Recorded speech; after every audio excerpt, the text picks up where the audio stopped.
Welcome, night creatures. Tonight, we're going to talk about a tale from Greek mythology, a gentle, meandering exploration of the Greek pantheon, designed to ease you into restful sleep over the course of a long night. Let the rhythm of ancient stories carry you softly into dreams. Part 1. Before the beginning, the primordial darkness. In the beginning, there was only chaos. Not the chaos of disorder as we understand it today, but something deeper, older, more fundamental. Chaos was the void, the yawning gap, the emptiness that somehow contained everything that would ever be. It was neither light nor dark, neither warm nor cold, but the absence of such distinctions. Within this infinite stillness, time itself had not yet begun to flow. From chaos emerged the first beings, though emerged seems too active a word for what happened. They simply were. They came into being the way dawn comes, gradual and inevitable. First among these was Gaia, the earth herself, vast and patient and eternal. She was not merely the ground beneath feet, but the very concept of foundation, of stability, of home. Her body would become mountains and valleys, her breath the wind that moves through forests, her tears the rivers that carve canyons through stone. Then came Tartarus, deep beneath where Gaia rested. Tartarus was both a being and a place, a chasm so profound that an anvil dropped from the surface of the earth would fall for 9 days before reaching its depths. It was a realm of punishment and imprisonment, but also of ancient power. The darkness there was absolute, and within it stirred forces that even the gods would come to fear.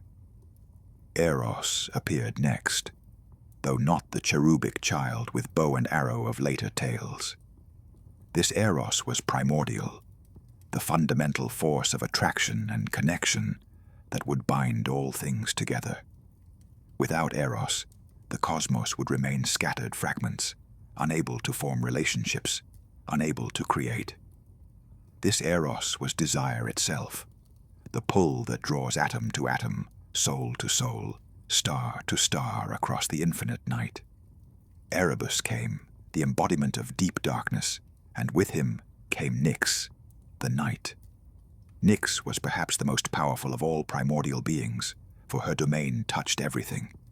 Each evening she would spread her dark veil across the sky, bringing rest to mortals and gods alike. Even Zeus, mightiest of the Olympians, would one day learn to respect her power. In one ancient tale, Zeus pursued one of Nyx's sons in anger, but when the son fled to his mother's realm, Zeus halted. He feared to anger Night herself, for her power was older and deeper than his own. From the union of Erebus and Nyx came Ether, the bright upper air that gods would breathe, and Hemera, the day. And so the cycle began, day and night chasing each other eternally across the sky, neither able to catch the other, neither able to exist without the other. When Hemera emerged from Tartarus, Nyx would descend into it, and when Nyx rose, Hemera would descend. This rhythm became the heartbeat of the cosmos. Gaia, in her solitude, brought forth Uranus, the sky. He came into being as her equal and opposite, stretching above her like a great dome of stars. Where she was solid, he was ethereal. Where she was still, he was ever moving. Together they formed the first partnership, the first marriage. Earth and sky locked in an eternal embrace. From their union came the Titans, beings of tremendous power who would rule the cosmos before the gods we know. First came Oceanus, the great river that encircled the world, and Tethys, his sister and wife. Their realm was the water that bounds all land, the ocean that separates known from unknown. They were parents to 3,000 river gods and 3,000 ocean nymphs, each one governing a spring, a stream, a river, or a distant sea. Then came Hyperion and Theia, who would give birth to the sun, the moon, and the dawn. Hyperion was the light from above, and Theia was the sight that perceived it.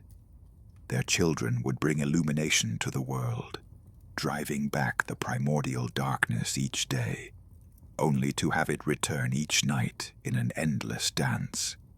Coeus and Phoebe arrived, gods of intellect and prophecy. They were the axis upon which the world turned, the cosmic pole, the North Star's guardians. Their daughter would be Leto, who would one day bear Apollo and Artemis. But that tale lies far in the future of our story. Crius came, about whom little is known except that he was associated with the constellations and the measuring of the year. In the Greek understanding, the stars were not merely beautiful, but functional, marking seasons, guiding travelers, organizing time itself. Iapetus emerged, father of Prometheus and Epimetheus and Atlas and Menoetius. Through his line would come the greatest benefactor of humanity, and also its greatest challenger. His sons would defy Zeus and pay terrible prices for their defiance. Mnemosyne was born, the goddess of memory, and what a crucial force she was. In a world before writing, memory was everything. History, law, poetry, identity itself all depended on the ability to remember. Mnemosyne held all that had been and would one day give birth to the Muses, the goddesses who would preserve the stories we're telling even now. Themis appeared, the goddess of divine law and order. She was not law as in rules imposed by authority, but law as in the natural order of things, the way things ought to be. She was custom and tradition, the social bonds that hold communities together. Later, she would serve as Zeus's counselor and sit beside his throne. Cronus was born, the youngest of the Titans, and with his birth, the troubles began. Uranus looked upon his children and was disturbed. They were powerful, potentially too powerful.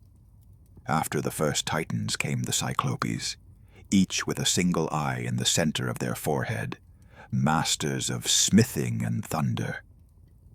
Then came the Hecatoncheires, 100-handed giants of terrible strength. Uranus feared these younger children especially. Their power was too raw, too strange. So he took them and thrust them back into Gaia's womb, deep within the earth, where they could not threaten his rule. He pushed them down into the shadowy places beneath the mountains, into caverns where no light reached. Gaia suffered terribly from this. Her children were imprisoned within her, crying out, unable to be born. The pain was immense, and worse than the physical pain was the anger. Uranus had betrayed the natural order. Children should be born, should live, should eventually succeed their parents. This is the way of things. But Uranus sought to stop the wheel of generations from turning. In her pain and rage, Gaia conceived a plan. From within herself, she drew forth flint and shaped it into a great sickle, a harvesting blade with teeth like a shark's jaw. She called her Titan children to her and showed them the weapon. "Your father has wronged you," she said. "He has wronged your siblings. He has wronged me. Which of you will set this right?" The Titans were afraid. Uranus was vast, powerful, their father and the sky itself. How does one attack the sky? But Cronus, the youngest, the cleverest, stepped forward. "I will do it, mother," he said. "I will end his tyranny." Gaia told him the plan. That night, when Uranus came to embrace Gaia as he did each evening, spreading himself across her, Cronus would be waiting. He would strike his father and end his rule forever. The moment came. Uranus descended, eager and unsuspecting. From his hiding place, Cronus emerged with the flint sickle. In one terrible motion, he castrated his father, severing the sky's connection to the earth, ending their eternal union. Uranus's blood fell in drops upon Gaia, and from that blood sprang the giants, the Erinyes, the Furies, and the Meliae, ash-tree nymphs. The severed genitals themselves fell into the sea, and from the foam that gathered around them, much later, Aphrodite would be born, goddess of beauty and desire, carrying forever within her the violence of her origin. Uranus, wounded and defeated, retreated to the far heights of the heavens. Before he went, he cursed Cronus, prophesying that just as the son had overthrown the father, so too would Cronus be overthrown by his own child. "You think yourself victorious," Uranus said, his voice like distant thunder, "but you have only set in motion your own destruction. The wheel turns, Cronus. The wheel always turns." Cronus paid little heed to this curse. He had won. He freed his Titan siblings from their imprisonment, and together they established a new order. The age of Uranus was over. The age of Cronus, the age of the Titans, had begun. Under Cronus's rule, the world entered what would later be called the Golden Age. Humans lived in harmony with nature. The earth gave forth its bounty without need for labor, and death came gently like sleep. There was no need for laws because no one desired to do wrong. The seasons were mild, eternal spring reigned, and sorrow was unknown. But Cronus remembered his father's curse. When he married his sister Rhea, another Titan, and she became pregnant with their first child, the prophecy haunted him. This child might be the one to overthrow him. He could not allow that. When Rhea gave birth to a daughter, Hestia, Cronus took the infant and swallowed her whole. Rhea was horrified, but what could she do? Cronus was king of the cosmos. When her second child was born, Demeter, another daughter, Cronus swallowed her as well. Then came Hera, swallowed. Then Hades, swallowed. Then Poseidon, swallowed. 5 children, 5 times. Rhea's arms were emptied. 5 times she felt the devastating loss of a mother whose children are stolen from her. When Rhea became pregnant for the 6th time, she could not bear the thought of losing another child. She went to Gaia, her mother, the earth herself, and begged for help. Gaia remembered her own suffering when Uranus had imprisoned her children. She remembered the pain, the rage. She would not let this pattern continue. Together, Gaia and Rhea devised a plan. When Rhea's labor began, she traveled to Crete, to a cave on Mount Ida. There, in secret, she gave birth to a son. She named him Zeus. To hide his cries, Gaia set warriors called the Curetes to dance and clash their spears against their shields, drowning out the infant's voice with their martial noise. Nymphs brought honey for the baby Zeus to eat, and a goat named Amalthea nursed him with her milk. Rhea took a large stone and wrapped it in swaddling clothes. This she brought to Cronus. "Our child," she said, presenting the bundle to him. Cronus, arrogant in his power, did not even look. He took the bundle and swallowed it whole, believing he had once again thwarted fate. the stone sank into his belly and rested there among the 5 children he had already consumed. In the cave on Crete, Zeus grew. He grew strong on goat's milk and honey. He grew wise listening to the nymphs' stories. He grew powerful, breathing the mountain air and playing in the meadows of his island home. And as he grew, he learned of his imprisoned siblings, and he learned of the prophecy, and he understood his destiny. He would free his brothers and sisters. He would overthrow Cronus. He would become king of the gods. But that confrontation still lay in the future.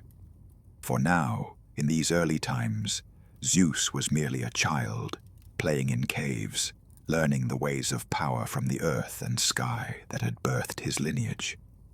The cosmos held its breath, waiting for the day when the youngest son would challenge his father, when the Titans would fall, and when a new age would begin. And in this moment of waiting, between ages, we too can pause. We can let ourselves drift in these ancient rhythms, these patterns of succession and rebellion that mirror the cycles of nature itself. Spring overcomes winter, dawn overcomes night. The new generation rises to replace the old. This is the eternal story, and it plays out in the heavens as it does on earth, in the lives of gods as in the lives of mortals.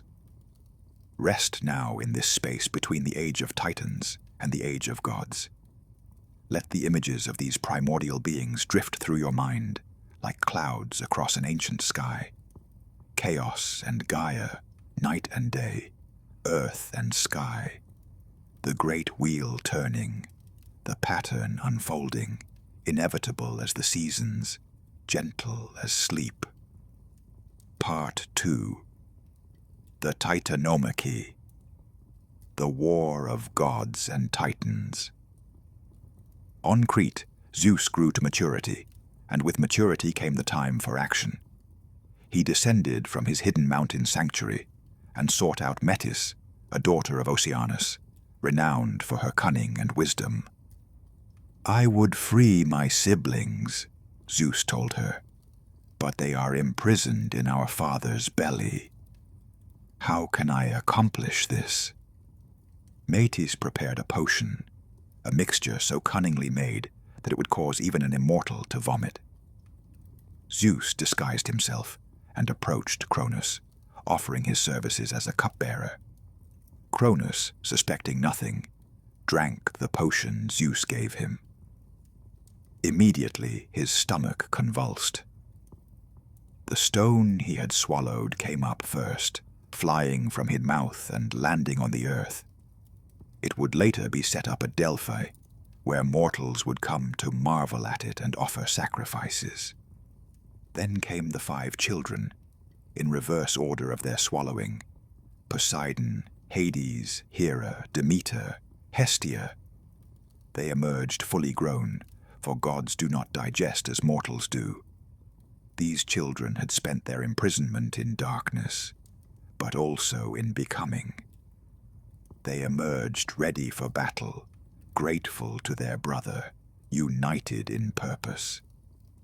Cronus realized immediately what had happened. His worst fear had manifested. The prophecy was coming true. He called upon his Titan siblings to aid him. Most answered his call. Oceanus, the river circling the world, sent his support. Hyperion brought his power of light. Crios, Coeus, Iapetus, and others rallied to Cronus's banner. The old order would not fall without a fight. But Zeus also gathered allies. He descended to Tartarus, to those deep places where the Cyclopes and Hecatoncheires still languished in their ancient prison. These children of Uranus and Gaia, thrust into darkness so long ago, had been forgotten by the Titans. Zeus freed them, breaking the chains that had bound them for eons. The Cyclopes, grateful beyond measure, used their skills to forge weapons for the new gods. For Zeus, they made lightning bolts that could shatter mountains. For Poseidon, they forged a trident that could shake the earth and command the seas.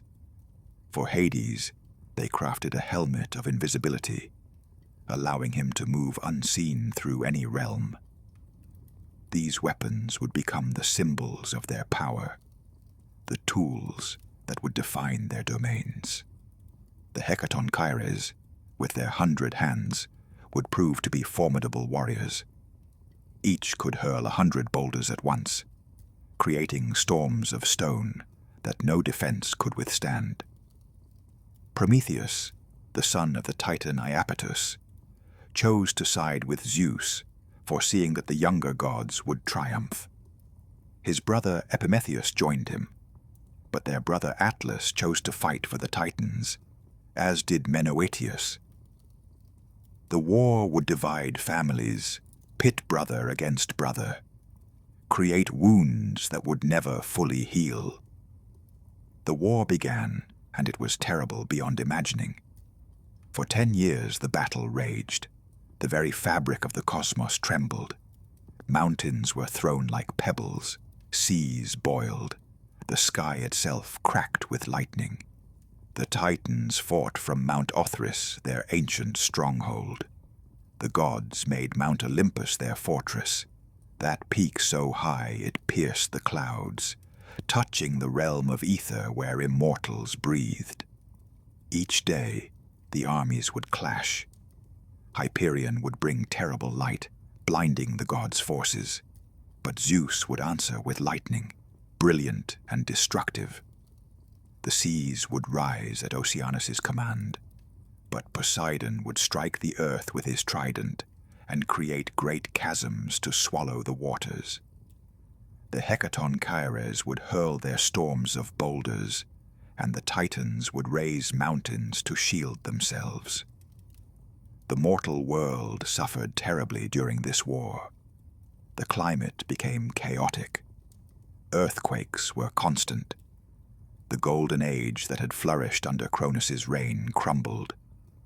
Humanity learned fear, learned suffering, learned that the gods' conflicts meant mortal pain. The turning point came when Zeus unleashed the full extent of his power. He gathered all the lightning bolts the Cyclopes could forge and hurled them in a continuous barrage. The sky became nothing but light and thunder. The sound was so loud that even in Tartarus, the primordial beings stirred uneasily. The heat was so intense that the earth itself began to melt. Gaia, watching this destruction, was troubled. She had helped Zeus because Cronus had failed to rule justly, but now she saw that this war might destroy everything. She did not intervene directly, but she withdrew her favor from the Titans, and without the earth's support, their strength began to fail.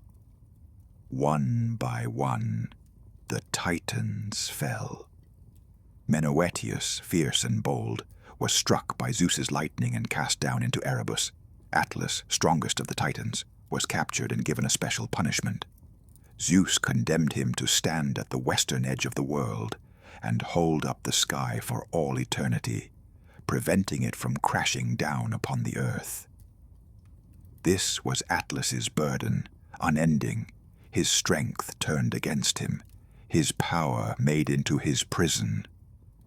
Cronus himself was bound in chains forged by the Cyclopes, chains that could bind even a Titan's strength. He and the other defeated Titans were cast into Tartarus, that deep pit far beneath the earth. There they would remain, imprisoned by bronze gates and guarded by the Hecatonchires, who had finally found their purpose. The prison that had once held them now held their former jailers.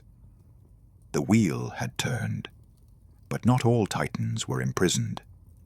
Oceanus, who had remained neutral in the war's later stages, was allowed to keep his domain circling the world. Hyperion and Theia were spared. as were their children Helios, Selene, and Eos, who continued to drive the sun, moon, and dawn across the sky.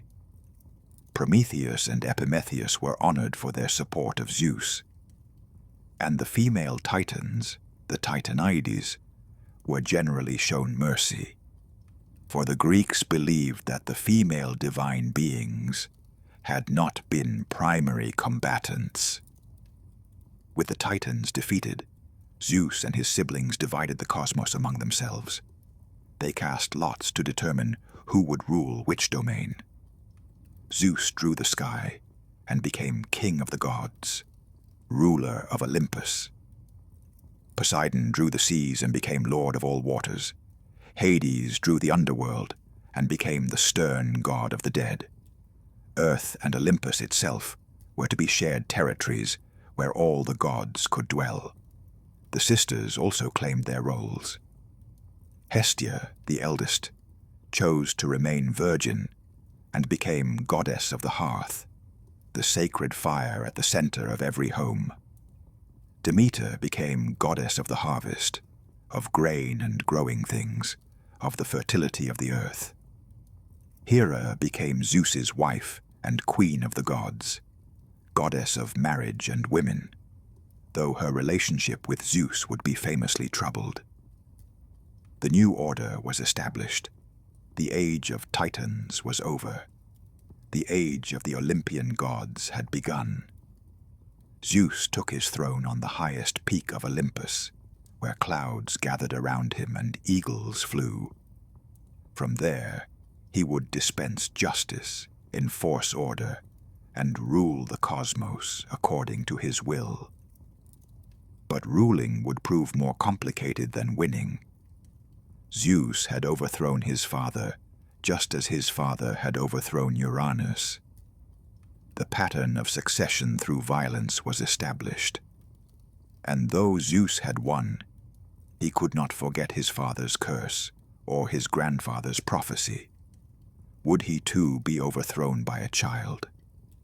The thought haunted him, influenced his decisions, drove him to actions he might otherwise not have taken.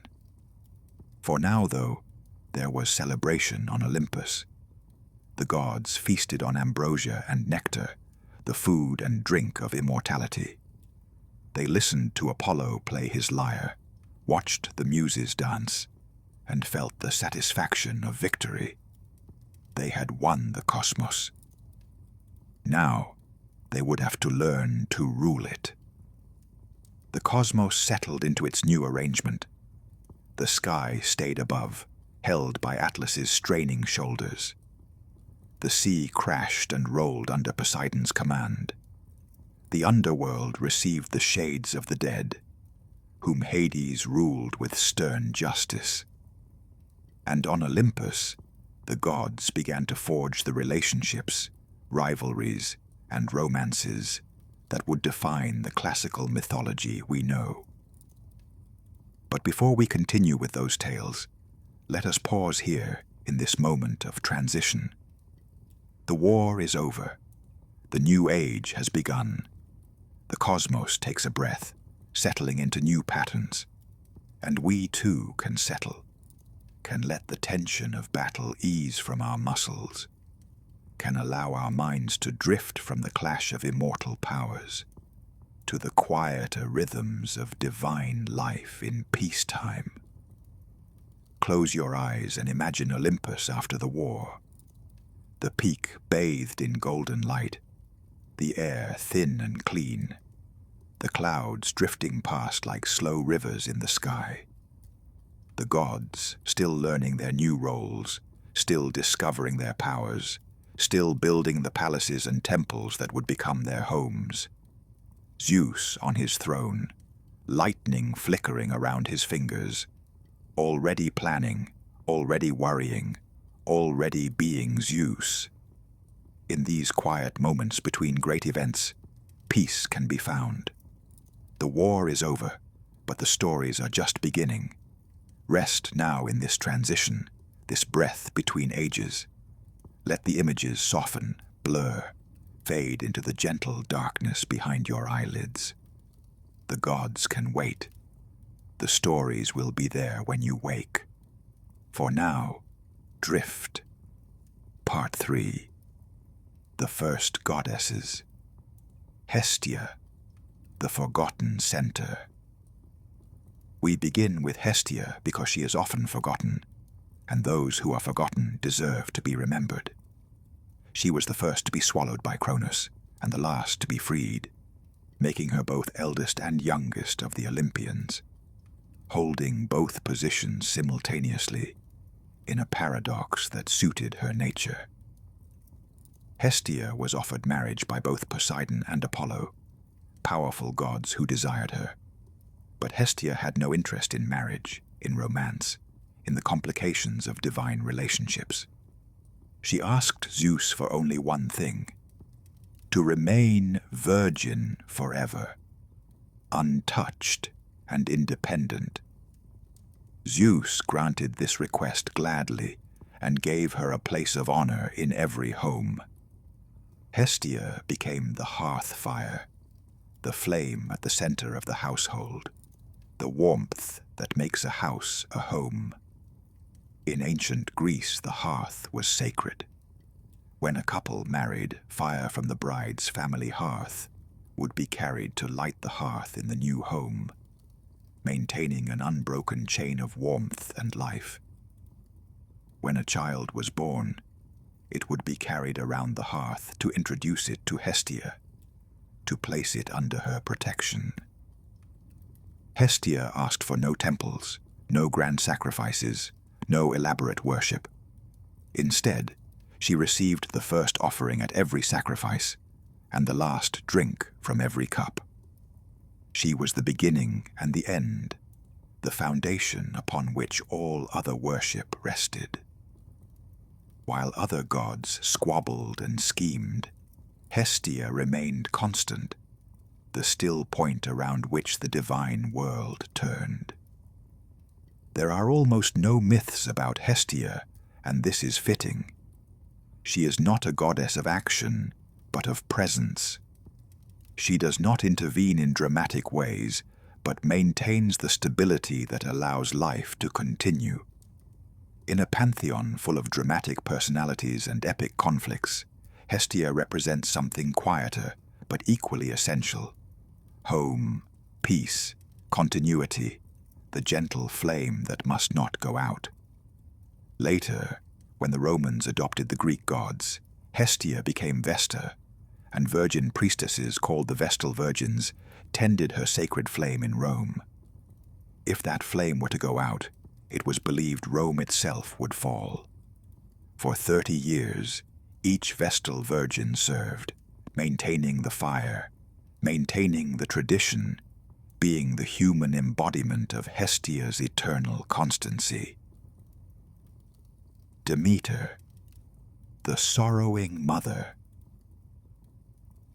Demeter's story is one of the most beautiful and painful in all of Greek mythology. She was goddess of the harvest, of grain and growing things, of the fertility that allows human civilization to exist. Where Demeter walked, plants grew.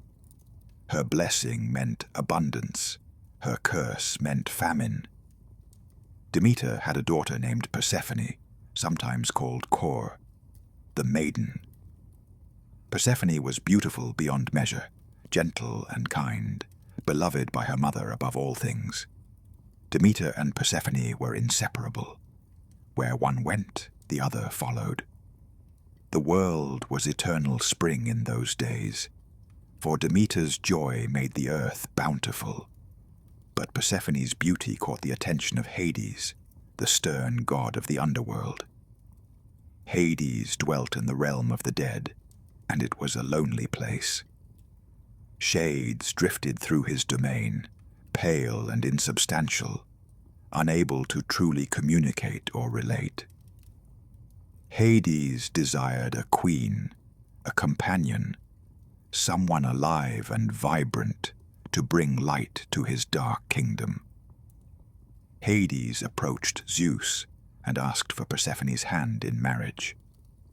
Zeus, perhaps unwisely, agreed. But he knew Demeter would never consent to her daughter living in the underworld, never seeing the sun, surrounded by death. So Zeus told Hades to simply take Persephone, and he would deal with Demeter's anger afterward. One day, Persephone was gathering flowers in a meadow in Sicily. The meadow was particularly beautiful that day, full of roses and crocuses and violets. But then Persephone noticed a flower she had never seen before, a narcissus of extraordinary beauty.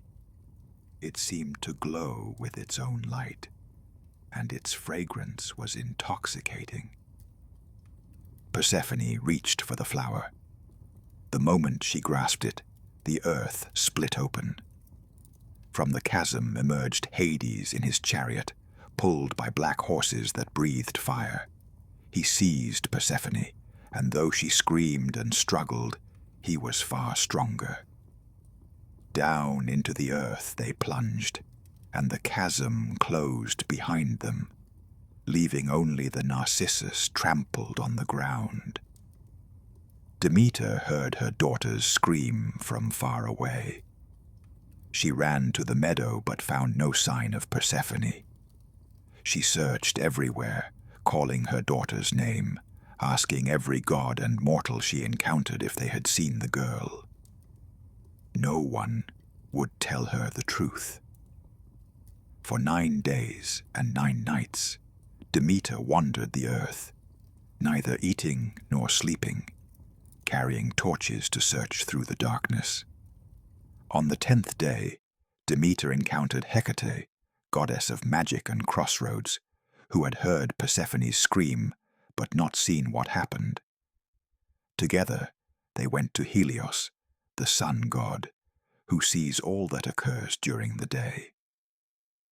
Helios took pity on Demeter and told her the truth. Hades had taken Persephone to be his queen in the underworld, and Zeus had consented. Demeter's grief turned to rage.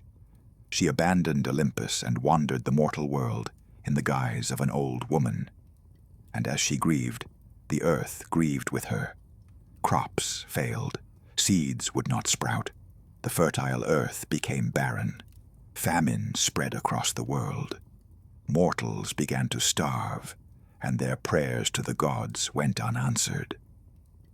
Demeter came to Eleusis, a city near Athens, and sat by a well. The daughters of the local king found her there, and, not knowing she was a goddess, brought her to their palace to serve as nursemaid to their infant brother, Demophoon. The queen, Metanera, welcomed Demeter into her household. Demeter came to love baby Demophoon. She decided to give him the gift of immortality. Each night, she would place him in the fire, burning away his mortal parts, planning to make him fully divine. But one night, Metanera walked in and saw her child in the flames. She screamed in horror.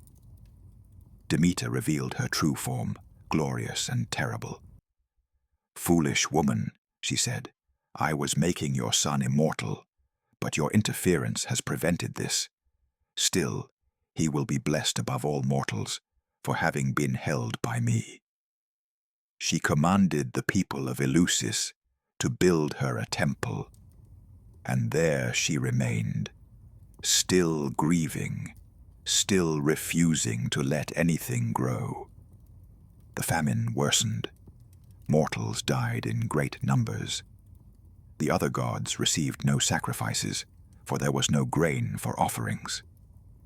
Finally, Zeus realized something had to be done. He sent Hermes, the messenger god, to the underworld to retrieve Persephone. Hermes found Hades' realm and delivered Zeus's command. Hades could not refuse the king of the gods. He agreed to let Persephone return, but Hades was cunning. Before Persephone left, he offered her a pomegranate. "Eat," he said, "to ease your hunger before your journey."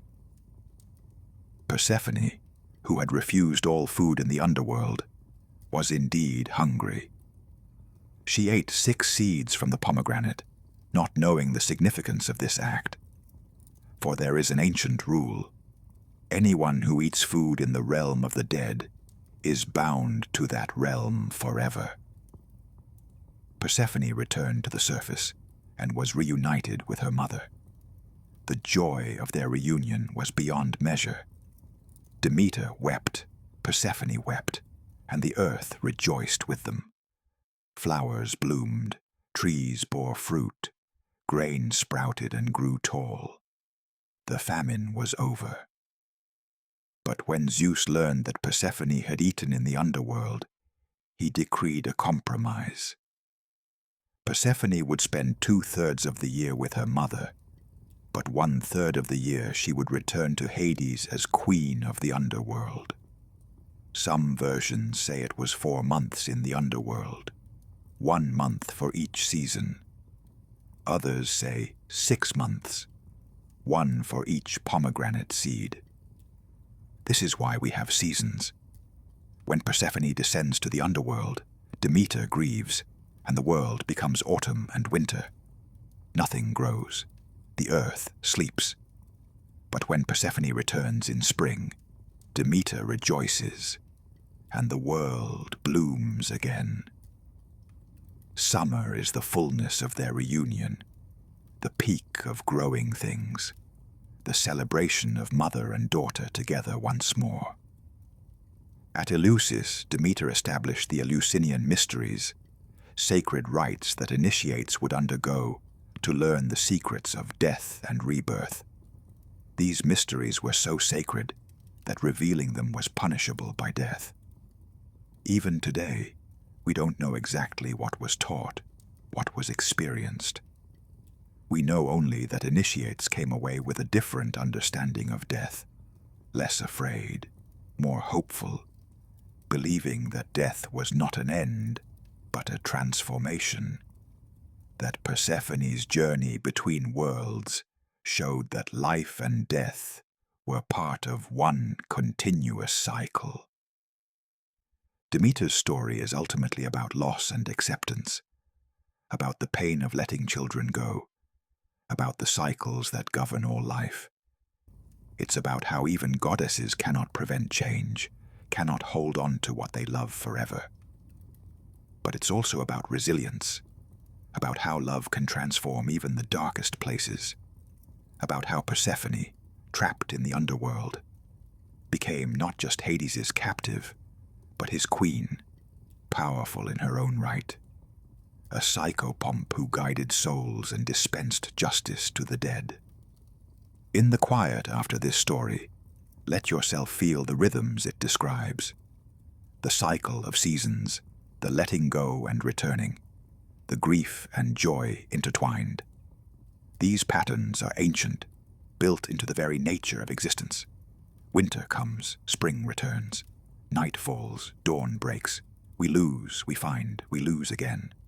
And through it all, like Demeter, we endure. Like Persephone, we transform. Like the grain, we die and are reborn. Rest in these cycles. Feel them in your breath, in and out, like Persephone's annual journey. Let your thoughts drift like autumn leaves, settling gently, returning to the earth, waiting for spring. Hera, the complicated queen. Hera was the queen of the gods, sister and wife to Zeus, goddess of marriage and women. Her symbols were the peacock and the cow, the former for beauty and pride, the latter for motherly nurturing. She was majestic, powerful, and capable of great love. She was also jealous, vengeful, and responsible for some of the cruelest punishments in Greek mythology. To understand Hera, you must understand her marriage. Zeus courted her in the form of a cuckoo bird. There are different versions of this story, but in most, Zeus created a storm, and then appeared to Hera as a bedraggled cuckoo, cold and shivering. Hera, taking pity on the small bird, held it to her breast to warm it. Zeus then transformed back into his true form, and in some versions, immediately seduced or raped Hera. Ashamed, Hera agreed to marry him to hide her dishonor. Their marriage was elaborate, celebrated by all the gods. Gaia herself gave Hera a tree that bore golden apples as a wedding gift. This tree would be planted in the garden of the Hesperides and guarded by a dragon named Ladon, and nymphs called the Hesperides. These golden apples would feature in many later myths, including the labors of Heracles. But Zeus was habitually unfaithful. He had countless affairs with goddesses, nymphs, and mortal women. Each affair was a betrayal of Hera, a public humiliation. As queen of the gods and goddess of marriage, Hera should have had the most perfect marriage of all. But instead she had perhaps the worst. Hera could not punish Zeus directly. He was too powerful, king of the gods, wielder of the lightning bolt. So instead, Hera directed her wrath at Zeus's lovers and their children. This has made her seem like a villain in many myths. But consider her position. She was trapped in a marriage she could not leave, publicly humiliated repeatedly. Her sacred domain of marriage made a mockery by her own husband. When Zeus fell in love with Leto, a titaness, and got her pregnant, Hera's revenge was swift. She forbade any land under the sun to give Leto shelter to give birth. Poor Leto wandered the earth, heavy with twins, unable to find a place to rest.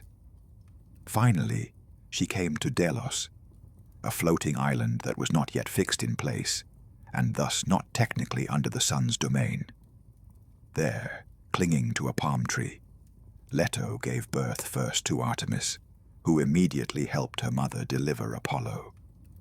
Hera had prolonged the labor for 9 days and 9 nights, but finally the twins were born. When Zeus's affair with the mortal woman Io was discovered, Hera turned Io into a white heifer and set Argus, a giant with 100 eyes, to watch her constantly. Zeus sent Hermes to rescue Io, and Hermes lulled all 100 eyes to sleep with his music, then killed Argus. Hera, honoring her faithful servant, took his 100 eyes and placed them on the tail of the peacock, her sacred bird, where they remain as beautiful markings. But Hera's most sustained campaign of persecution was against Heracles, the greatest of all Greek heroes, whom we'll meet in more detail later.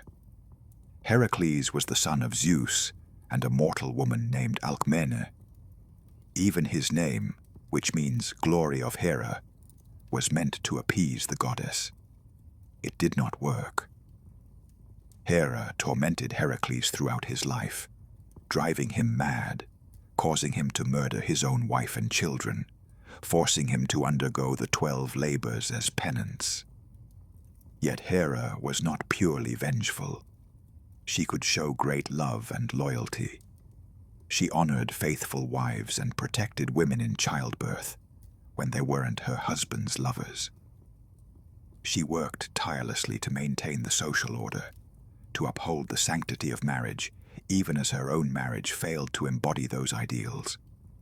She was a goddess of contradictions, powerful yet limited, loving yet cruel, dignified yet driven to undignified acts of revenge. In one story, Hera actually rebelled against Zeus. She was joined by Poseidon and Athena, and together they managed to bind Zeus with chains while he slept. But Thetis, a sea nymph, summoned the Hecatonchires to free Zeus. When Zeus was released, he punished the conspirators. Hera he hung from the sky with golden chains, with anvils attached to her feet. She hung there in pain until she swore never to rebel again. This story tells us something important about divine power. Even the queen of the gods could not escape her husband's dominance. The patriarchal structure of Olympus was absolute. Hera had tremendous power, but always within the constraints Zeus imposed. Her anger, then, was not just personal jealousy, but rage against the system that trapped her, that gave her a throne, but no real freedom. In the end, Hera and Zeus's relationship endured. They would renew their marriage each year in a sacred ritual. They would work together in certain endeavors, like supporting the Greeks in the Trojan War. They would even, occasionally, show affection for each other. But theirs was never an easy love, never a simple partnership. It was complicated, painful, and very human, despite their divinity. As we consider Hera's story, we can reflect on the complexity of relationships, the way love and resentment can coexist, the way power imbalances corrupt even sacred bonds. We can think about how even gods struggle with the same emotions that plague mortals: jealousy, pride, the desire for respect and fidelity. And we can rest in the knowledge that these stories, thousands of years old, still speak to human experience, because human nature hasn't changed. We still love, still hurt, still endure. Let Hera's image drift through your mind. The proud queen on her throne, a peacock at her side, beautiful and terrible and sad all at once. Let her complexity remind you that nothing is simple, no one is purely good or evil, and that understanding requires compassion, even for those who seem harsh. And with that thought, let yourself drift deeper into rest. Part 4. The Olympian Brothers. Zeus, the thunder and the rain. We return to Zeus, father of gods and men, cloud-gatherer, wielder of lightning. We've already seen his birth and his rise to power, but now we must understand who Zeus became once the war was won, and the cosmos was his to rule. Zeus made his home on Mount Olympus, highest of all mountains, where the air was thin and pure, where eagles soared, where clouds gathered like subjects before a king. There, he built his palace of unimaginable splendor, with walls that shone like the sun and columns that reached to the very heavens. His throne was made of polished black marble, and when he sat upon it, thunder rumbled in the distance. Zeus's role was to maintain order, to enforce justice, to keep the cosmos running according to proper law and custom. He was the protector of guests and strangers, for hospitality was sacred in Greek culture. He was the guardian of oaths, and those who broke sworn promises faced his wrath. He was the dispenser of fate, though even he could not change what the fates themselves had woven. But Zeus was also deeply flawed. His inability to remain faithful to Hera created countless conflicts. His pride led him to make rash decisions. His temper caused suffering for gods and mortals alike. He could be merciful and generous, but he could also be cruel and unjust. Consider the story of Lycaon, a king of Arcadia. Zeus, disguised as a traveler, came to Lycaon's palace to test the king's hospitality. Lycaon, suspicious that the stranger might be a god, decided to test him in return. He killed a prisoner, cooked the flesh, and served it to Zeus. This was an unspeakable violation of Xenia, the sacred law of hospitality, and also an attempt to trick a god. Zeus overturned the table in rage. He transformed Lycaon into a wolf, the first werewolf, doomed to wander as a beast forever.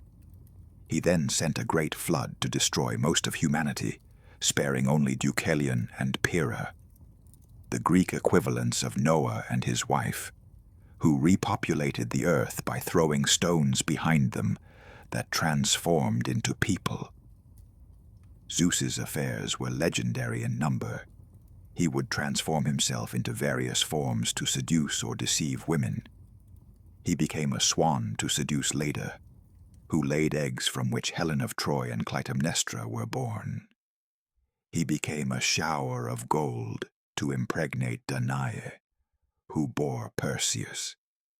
He became a bull to abduct Europa, who gave her name to the continent of Europe. He appeared as Artemis herself to seduce Callisto, one of Artemis's virgin huntresses. From these unions came many of the greatest heroes and demigods: Perseus, Heracles, Helen, Castor and Pollux, Dionysus, Minos, and countless others. Zeus populated the world with his offspring, each carrying a spark of divine power, each destined for remarkable fates.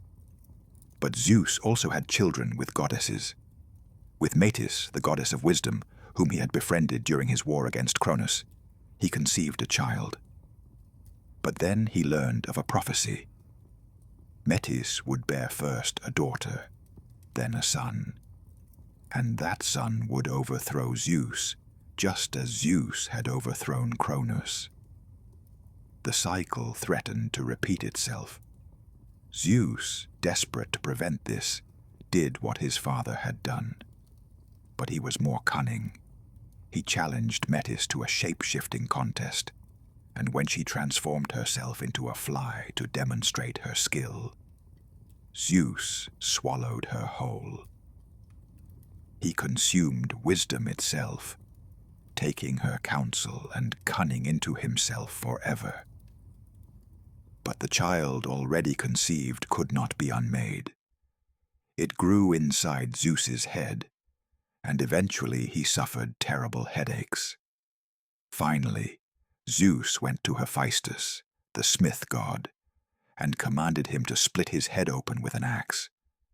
Hephaestus did so, and from Zeus's head sprang Athena, fully grown and fully armored, shouting a battle cry. She was the daughter the prophecy had foretold, but because she came from Zeus alone, not from Metis, she was bound to him, loyal to him, no threat to his throne. The son who would overthrow Zeus was never born. With Hera, Zeus had several children: Ares, the god of war, Hebe, goddess of youth, and Eileithyia, goddess of childbirth.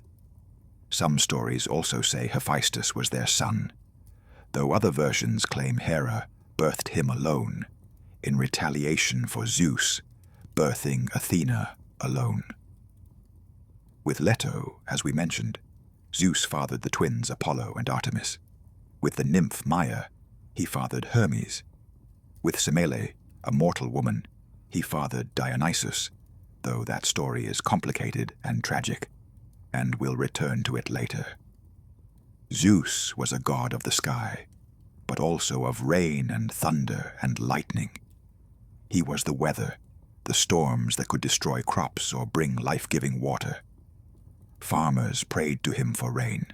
Sailors prayed to him for safe passage. Cities erected altars to him for protection. In the great Trojan War, Zeus tried to remain neutral, but found himself constantly manipulated by Hera and other gods who had their favorites. He would make pronouncements about fate, try to stay above the fray, only to be drawn in by his affection for certain heroes, or his anger at certain offenses. Zeus was also the god who punished hubris, excessive pride that led mortals to think themselves equal to gods. When Prometheus stole fire from the gods to give to humanity, Zeus chained him to a rock where an eagle would eat his liver each day, and each night it would regrow, an eternal torture. When Ixion attempted to seduce Hera, Zeus bound him to a flaming wheel that would spin forever through the sky. Yet Zeus could also show great mercy and wisdom. He arbitrated disputes among the gods. He freed Prometheus eventually, moved by the Titans' long suffering. He honored humans who showed proper respect and piety. He maintained the cosmic order that allowed civilization to flourish.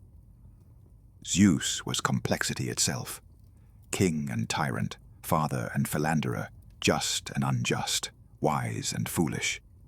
He contained multitudes, contradictions, the full range of power and its corruptions. To the Greeks, he was the ultimate authority, yet also proof that even ultimate authority is flawed, that even the greatest power must grapple with limits, with fate, with consequences. Think of Zeus as the storm itself, necessary, powerful, life-giving, but also dangerous, unpredictable, capable of great destruction. The Greeks did not love Zeus the way they loved some other gods, but they respected him, feared him, knew that their world depended on his will and his whim. Poseidon, the earth shaker. Poseidon ruled the seas, but he was more than just a god of water. He was the earth shaker, the one who caused earthquakes.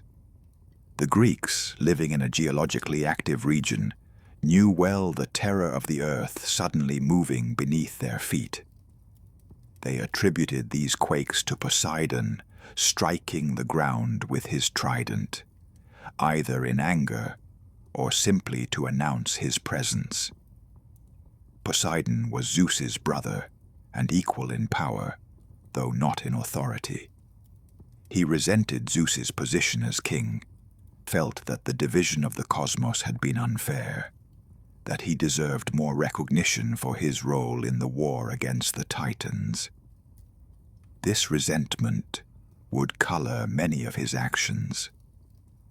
The sea was Poseidon's domain, and what a domain it was. The ancient Greeks were a seafaring people, depending on the Mediterranean for trade, for travel, for food. The sea could be generous, providing fish and safe passage, but it could also be savage, destroying ships, drowning sailors, cutting off communities. Poseidon was all of this, the calm waters and the raging storms, the gentle tide and the crushing wave. Poseidon lived in a golden palace beneath the sea, near Aegae. He rode a chariot pulled by hippocampi, creatures with the front half of a horse and the back half of a fish. He was attended by Nereids, sea nymphs, who were daughters of the ancient sea god Nereus, and by Tritons, mermen who blew conch shells to calm or raise the waters. Poseidon was married to Amphitrite, a Nereid, though like his brother Zeus he was not faithful. He pursued Demeter, who transformed herself into a mare to escape him. Poseidon became a stallion and caught her anyway, and from their union came a divine horse named Arion. He seduced Medusa in Athena's temple, an act that led to Medusa's transformation into a monster, though the punishment fell on Medusa rather than on Poseidon, an injustice that speaks to the gender dynamics of Greek mythology. Poseidon had many children, both divine and monstrous. With Amphitrite, he had Triton, the merman who became his herald. But his other children included some of the most fearsome creatures in Greek mythology. Polyphemus, the Cyclops whom Odysseus would blind, Antaeus, a giant who drew strength from the earth, Charybdis, a whirlpool monster, and various other giants and monsters. Poseidon competed with other gods for patronage of cities. His most famous contest was with Athena over Athens. Each god offered a gift to the city. Poseidon struck the Acropolis with his trident and brought forth a spring of water, though unfortunately it was salt water, not very useful for drinking. Athena planted an olive tree, providing food, oil, and wood. The citizens chose Athena's gift, and she became the patron goddess of Athens. Poseidon, furious at this rejection, flooded the surrounding plain. In the Trojan War, Poseidon sided with the Greeks, harboring resentment against the Trojans because their king, Laomedon, had refused to pay Poseidon and Apollo for building Troy's walls. Poseidon would help the Greeks when Zeus wasn't watching, stirring the seas to aid their ships, inspiring warriors to fight harder.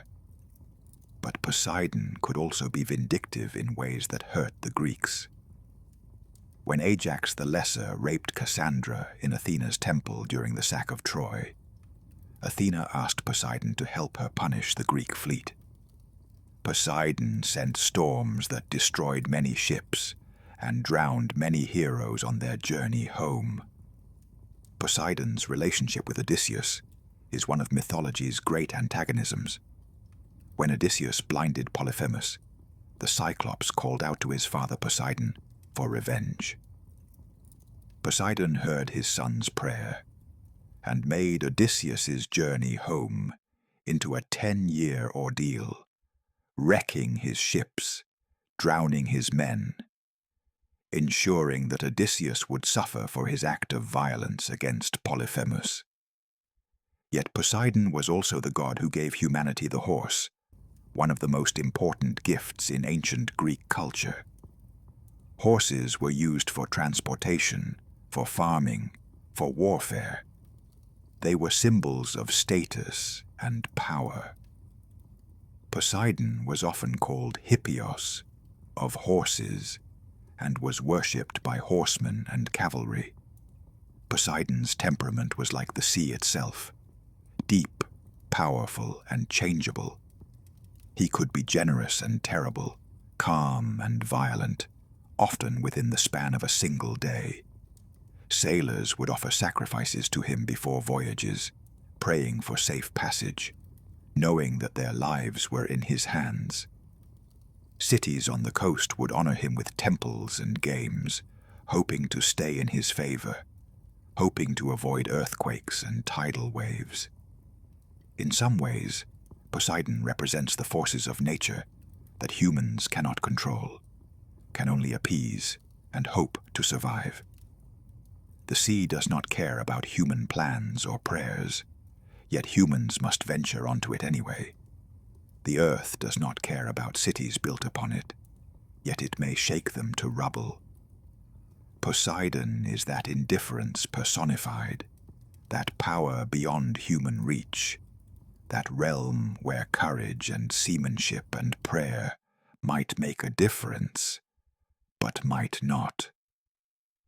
Imagine the ancient Greek sailor, pushing off from shore in a small boat, watching the land recede, feeling the swell of waves beneath the hull. The sky above is Zeus's domain, the water below is Poseidon's, and the sailor is caught between them, hoping both gods are in good moods today, knowing that if they're not, there's nothing to be done but endure. Hades, the unseen one. Hades drew the underworld in the division of the cosmos, and this was considered the worst domain, the unlucky lot. But Hades accepted his fate without complaint.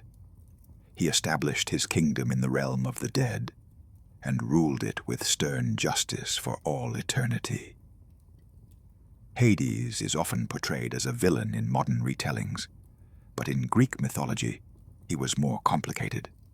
He was not evil, not a tempter or tormentor. He was simply the god of death, of the inevitable end that comes to all mortals. He was neither kind nor cruel, but fair. Everyone came to his realm eventually, and there they were judged and sent to their appropriate afterlife. The underworld itself had many regions. The asphodel meadows were where ordinary souls went, the vast majority of the dead, living a pale shadow existence for eternity. Elysium, also called the Elysian Fields, or the Isles of the Blessed, was where heroes and the especially virtuous went, a paradise where they could rest in peace and happiness. Tartarus, deep beneath even the underworld, was where the wicked were punished and where the Titans were imprisoned.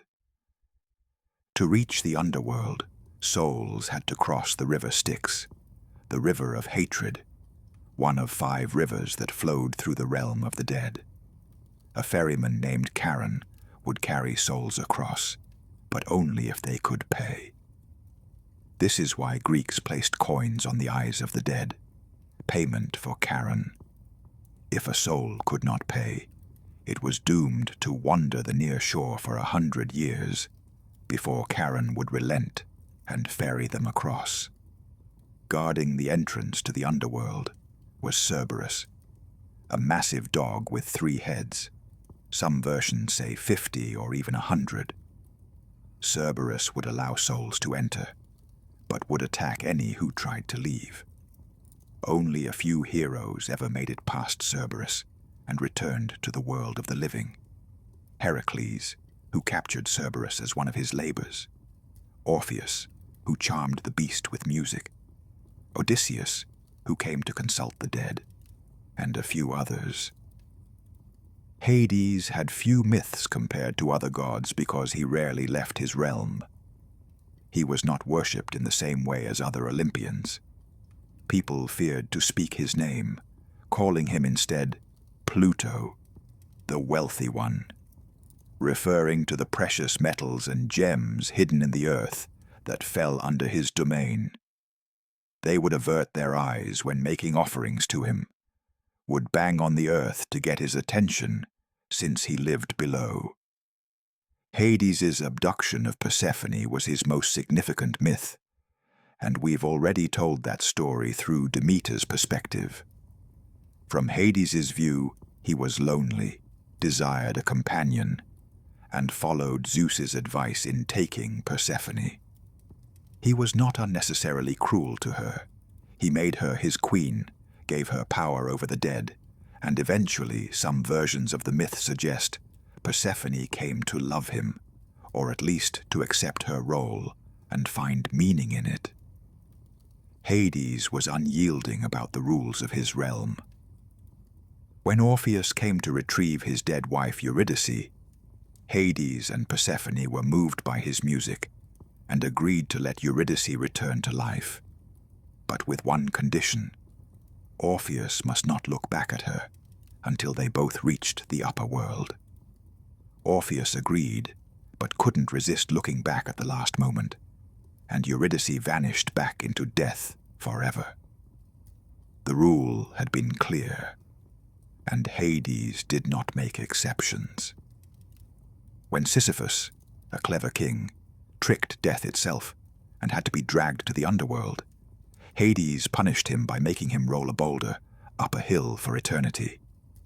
Every time Sisyphus neared the top, the boulder would roll back down, and he would have to start again. This became the ultimate symbol of futile labor, eternal frustration.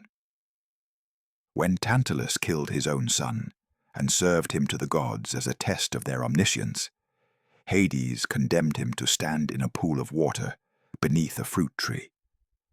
Whenever Tantalus bent to drink, the water would recede. Whenever he reached for fruit, the branches would lift away. Hence the word tantalize, to be offered something desirable that remains always just out of reach. Hades was not without some compassion. He honored those who showed courage, like Alcestis, who agreed to die in place of her husband Admetus. He allowed certain heroes to visit the underworld and return. He presided over the Eleusinian mysteries with Persephone, offering initiates hope for a better afterlife. But mostly, Hades was inevitable. He was death personified, patient and certain. Everyone would meet him eventually. There was no escaping his realm, no bargaining one's way out, with very rare exceptions, no returning once the journey was complete. In this way, Hades was perhaps the most powerful god of all, for even Zeus would one day. No, actually, the gods were immortal. But every mortal soul would face Hades, would stand before his throne, would be judged and sent to their eternal fate. The Greeks had a complex relationship with death. They did not generally believe in punishment for sins in the way later religions did, except for the most extreme offenses against the gods. Most people would end up in the asphodel meadows, existing but not really living, a dreary eternity of shadows and emptiness. This made life precious, made glory in life worth striving for, made one's reputation and the memory of one's deeds critically important. Hades represents the boundary we all face, the unknown country from which no traveler returns. He is the darkness at the end, neither malevolent nor kind, simply waiting. And perhaps there is something almost restful in that inevitability, that certainty. The Greeks knew that death came for everyone, rich and poor, hero and coward, Greek and barbarian. In death, all were equal before Hades' throne. As we contemplate Hades and his realm, let our thoughts drift to the edges of sleep, to that boundary state between waking and dreaming that mirrors the boundary between life and death. Let the image of the underworld become the darkness behind closed eyes, peaceful and still, a place of rest rather than fear. The river Styx flows quiet and slow. Cerberus lies sleeping. Persephone walks through fields of asphodel, and everything is calm, eternal, at peace. Part 5. The Divine Children. Athena, born from the mind of Zeus. We have already mentioned Athena's birth, springing fully formed from Zeus's head after he swallowed Metis. This unusual origin shaped who Athena became, a goddess of wisdom, strategy, and warfare, but also of crafts and practical skills. Athena was Zeus's favorite child. She was allowed to carry his aegis, the shield with Medusa's head upon it. She sat beside his throne and offered counsel. She was the only god Zeus trusted with his thunderbolt. This favoritism caused resentment among other gods, but Athena had earned her position through her intelligence and capability. Athena was a virgin goddess, like Artemis and Hestia, though for different reasons. Where Hestia chose virginity for peace and Artemis for freedom, Athena chose it for focus. She had no time for romance or the complications of relationships. Her mind was devoted to knowledge, to strategy, to excellence in all she attempted. Athena was the patron of heroes. Perseus received a polished shield from her to use against Medusa. Heracles received her guidance through his labors. Odysseus was her special favorite, for his cunning and clever mind matched her own domain. She helped him repeatedly during his journey home from Troy, and in his struggles against the suitors who plagued his wife Penelope. Athens was Athena's city, won in her contest with Poseidon. The Parthenon was built in her honor, a temple of astonishing beauty that still stands today, though in ruins. Inside once stood a massive statue of Athena, covered in gold and ivory, one of the wonders of the ancient world. Athena was goddess of defensive warfare, unlike Ares, who represented the bloodlust and chaos of battle. Athena represented strategy, tactics, the intelligent use of force. She helped Greek warriors not through berserker rage, but through clever plans and disciplined formations. The phalanx, the organized military formation that made Greek armies so effective, was attributed to her wisdom. But Athena was also goddess of weaving, pottery, and other crafts.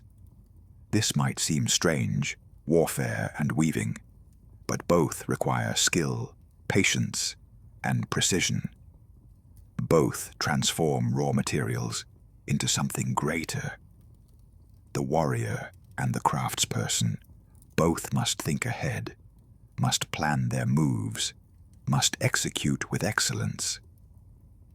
There is a famous story about Athena and a mortal weaver named Arachne. Arachne was extraordinarily skilled at weaving and became arrogant, boasting that she was better even than Athena. Athena, disguised as an old woman, warned Arachne not to offend the gods. Arachne refused to back down and challenged Athena to a contest.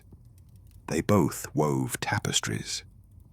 Athena's depicted the gods in their glory, showing what happened to mortals who challenged divine authority. Arachne's depicted the gods' misdeeds, their seductions and rapes and deceptions. Arachne's work was technically perfect, perhaps even more beautiful than Athena's, but it was also deeply disrespectful. Athena, enraged, destroyed Arachne's tapestry and struck her on the head. Arachne, shamed and terrified, tried to hang herself. Athena prevented her death, but transformed her into a spider instead, dooming her and her descendants to weave forever. The word arachnid comes from Arachne's name. This story shows Athena's less admirable side. She could be proud, vindictive, and harsh. Like her father Zeus, she demanded respect and punished those who withheld it. But it also shows the Greek understanding of hubris, excessive pride that leads one to challenge the gods. Arachne's skill was great, but her arrogance was her downfall. Athena judged the contest between the goddesses that led to the Trojan War, though she refused to compete herself. She sided with the Greeks during that war, harboring resentment against the Trojans because Paris had judged Aphrodite fairer than her in the beauty contest. Her aid was crucial to the Greek victory. Athena invented the flute, but then threw it away when she saw how playing it distorted her face. The satyr Marsyas found it and became so skilled that he challenged Apollo to a music contest, a challenge that would end badly for Marsyas.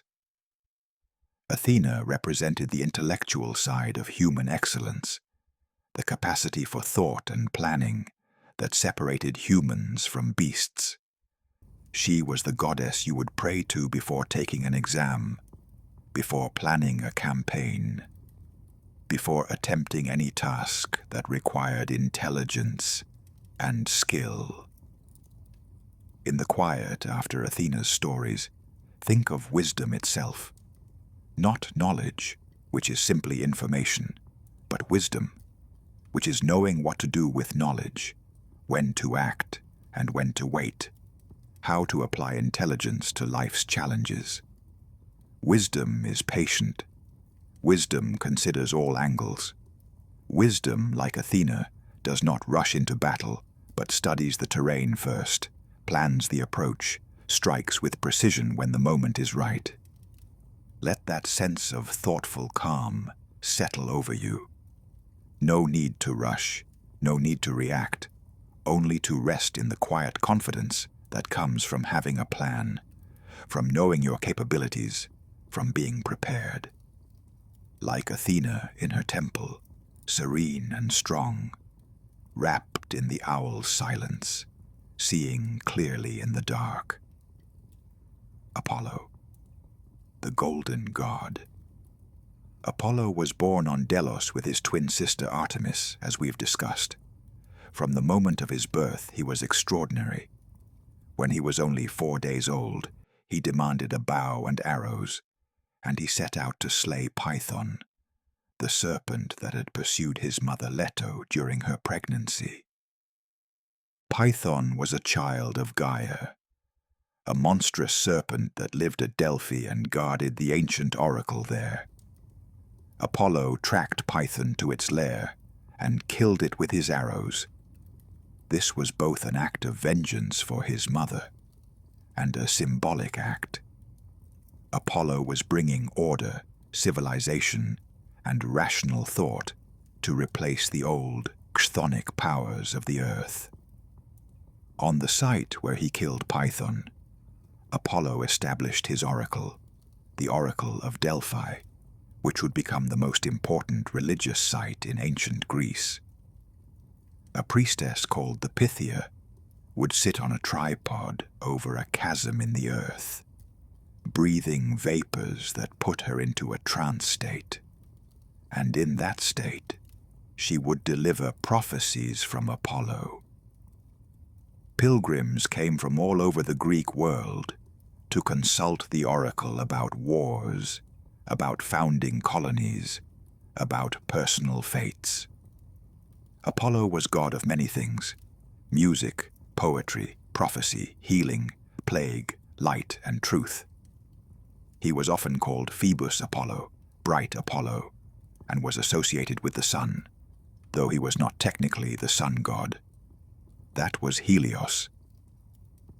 Apollo represented the intellectual, rational aspect of light, while Helios was the physical sun itself. Apollo played the lyre, an instrument that became his symbol.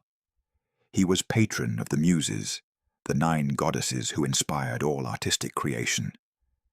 Where his half-brother Dionysus represented ecstatic, wild, uninhibited creativity, Apollo represented measured, structured, refined artistic expression.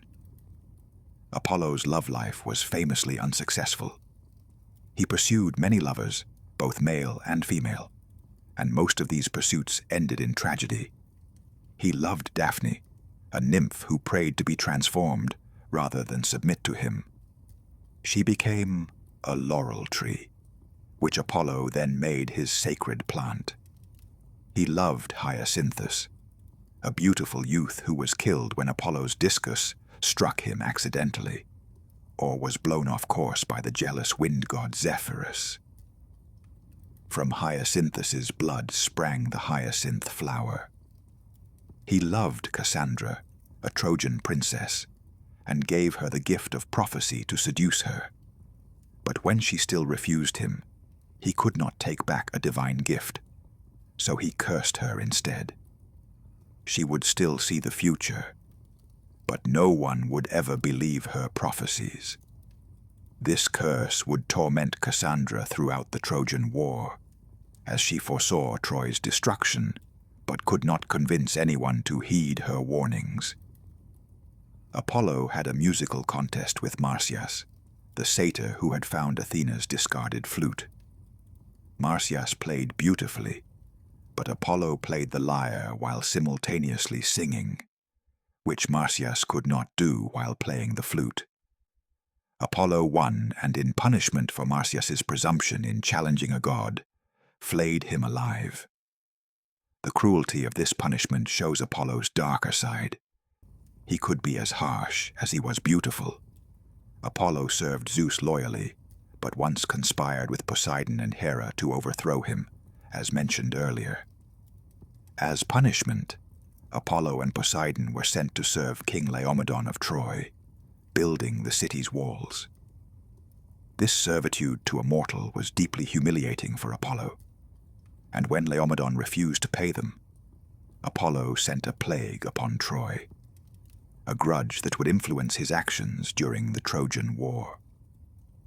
During the Trojan War, Apollo sided with the Trojans. He protected Hector, the Trojan champion, and guided Paris's arrow to strike Achilles in his vulnerable heel, killing the greatest Greek warrior. The Iliad begins with Apollo sending a plague upon the Greek camp, because Agamemnon dishonored Apollo's priest. Apollo was both a healing god and a plague god. This duality made sense to the Greeks, as disease and health were seen as 2 sides of the same divine power. Apollo could cure, but he could also kill with arrows of plague. His son, Asclepius, would become the god of medicine, inheriting the healing aspect of Apollo's power. Apollo represented the Greek ideals of moderation, balance and rationality. The famous phrase, "Know thyself," was inscribed on his temple at Delphi. Another Delphic maxim was, "Nothing in excess." Apollo embodied sophrosin, the Greek concept of soundness of mind, self-control, and moderation.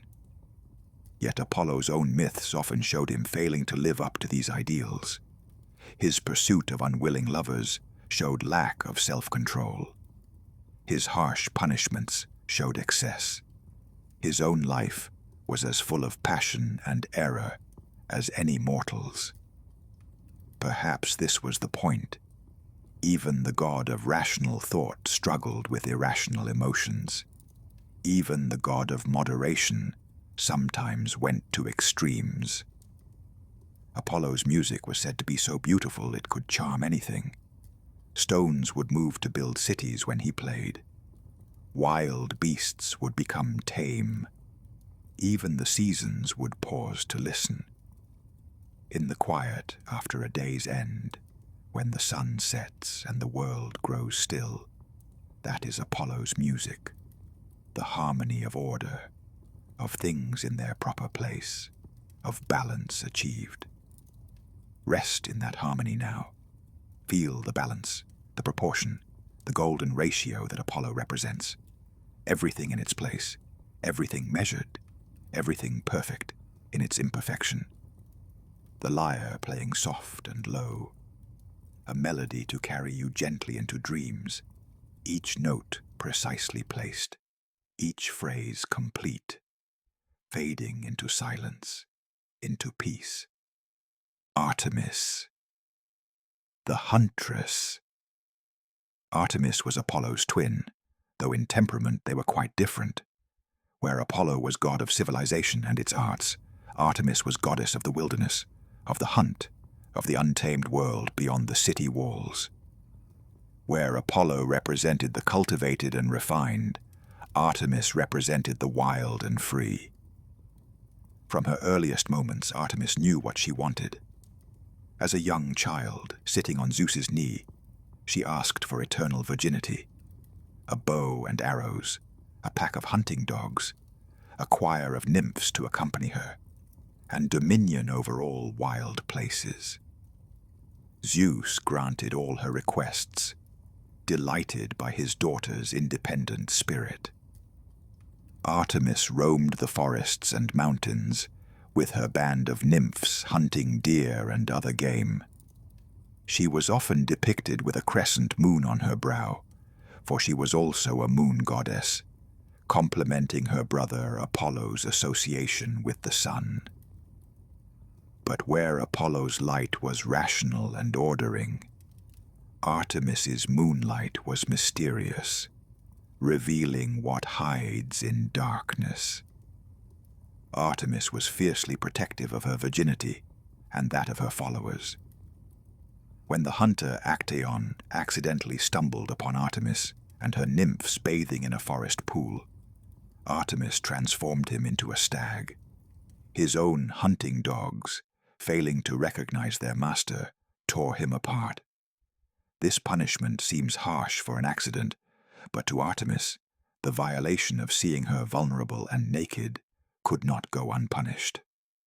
When one of her nymphs, Callisto, was seduced by Zeus, disguised as Artemis herself in some versions, Artemis discovered the pregnancy and expelled Callisto from her service.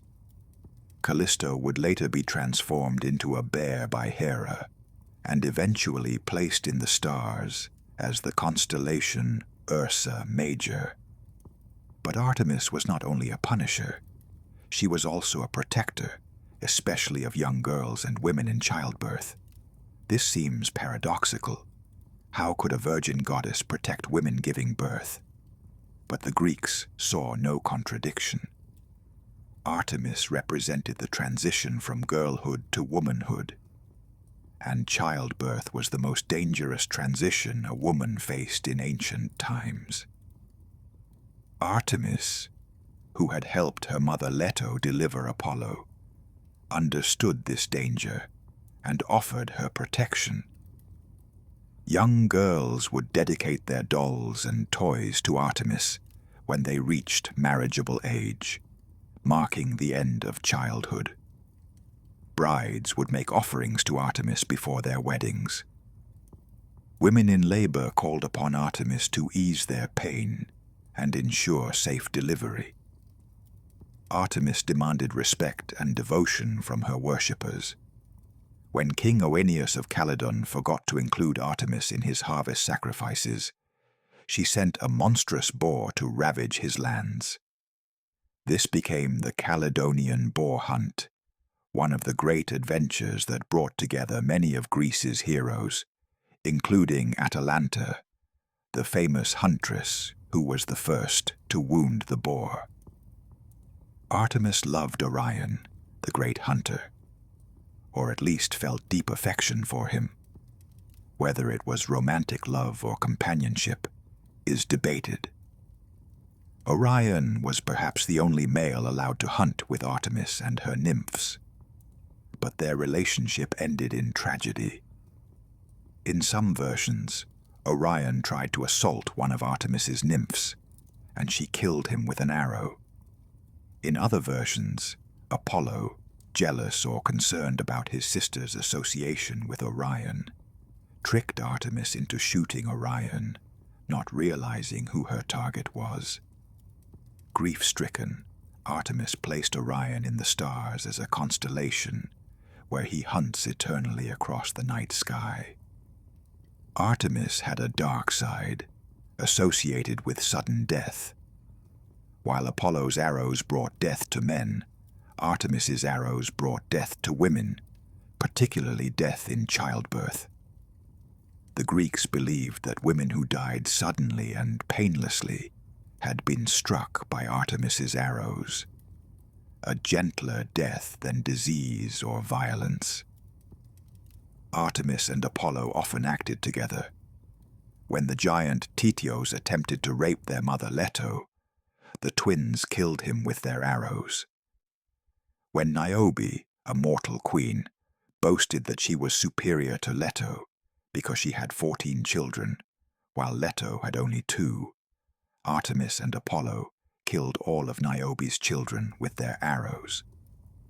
Niobe wept until she turned to stone, forever mourning, a stone that still wept tears in the form of a spring. Artemis represented independence, freedom from male control, the power of the feminine outside of marriage and motherhood. She was what the Greeks called Parthenos, virgin, but this word meant something different than it does in modern English. It meant a woman who belonged to herself, who was not defined by her relationship to men, who was complete and autonomous. For ancient Greek women, who had limited freedom and were expected to move from their father's control to their husband's control, Artemis represented an alternative, however unrealistic. She was the fantasy of freedom, the dream of running through forests, answerable to no one, living by one's own rules, finding fulfillment in oneself and one's companions. Artemis's wilderness was not the chaos of untamed nature, but a different kind of order, the order of ecosystems, of predator and prey, of seasons and cycles, of birth and death in the wild. She represented life before civilization, but also life beyond civilization, the part of the world that humans cannot and should not control. In the stillness of the forest, where moonlight filters through leaves and the only sounds are the rustling of wind and the calls of night creatures, there is Artemis. In the moment before sleep, when we let go of our civilized selves and sink into something older and wilder, there too is Artemis. She runs through our dreams on silent feet, her bow ready, her hounds trailing behind, forever free, forever untamed. Let yourself run with her now, not in the hunt, but in the chase of sleep, through the forest of fading thoughts, past the trees of consciousness, into the deep wilderness of dreams. Artemis knows the way through the darkness. Follow her silver light, trust her path, and let the wild world of sleep embrace you. Part 6. The Craftsman and the Messenger. Hephaestus, the Divine Smith. Hephaestus' story begins with rejection. In some versions, he was born to Zeus and Hera, their legitimate son. In others, Hera birthed him alone, without Zeus, in retaliation for Zeus giving birth to Athena without her. Either way, Hephaestus was born ugly and lame, with twisted legs and an ungainly appearance. Hera, goddess of beauty and perfection, was disgusted by her son's deformity. She threw him from Olympus, casting him down to earth like unwanted trash. Hephaestus fell for a full day before crashing into the ocean near the island of Lemnos. The fall injured him further, leaving him permanently lame in both legs. But Hephaestus was rescued by the sea nymphs Thetis and Eurynome, who took him to their grotto beneath the waves. There they raised him with kindness, and there Hephaestus discovered his talent. He began to forge beautiful objects from metal, teaching himself the arts of smithing, of working with fire and metal, of creating beauty from raw materials.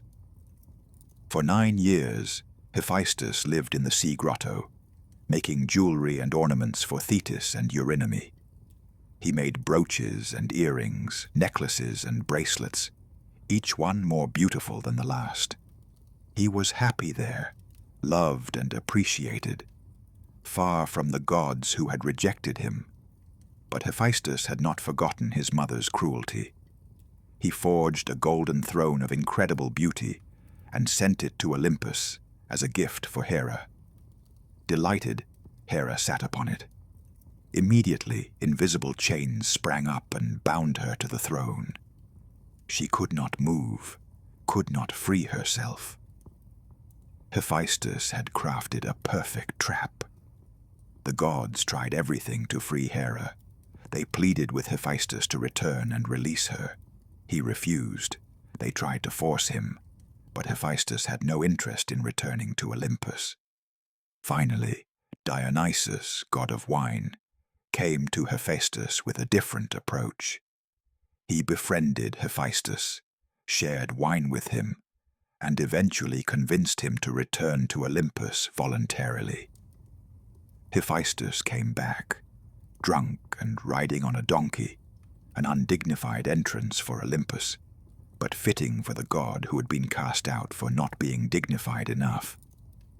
He released Hera from the throne, and Zeus, impressed by his son's skill and moved by his story, gave Hephaestus a place among the Olympian gods.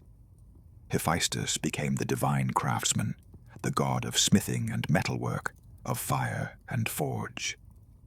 Zeus gave Hephaestus Aphrodite as a wife, the most beautiful of all goddesses, perhaps thinking this would compensate for Hephaestus's ugliness.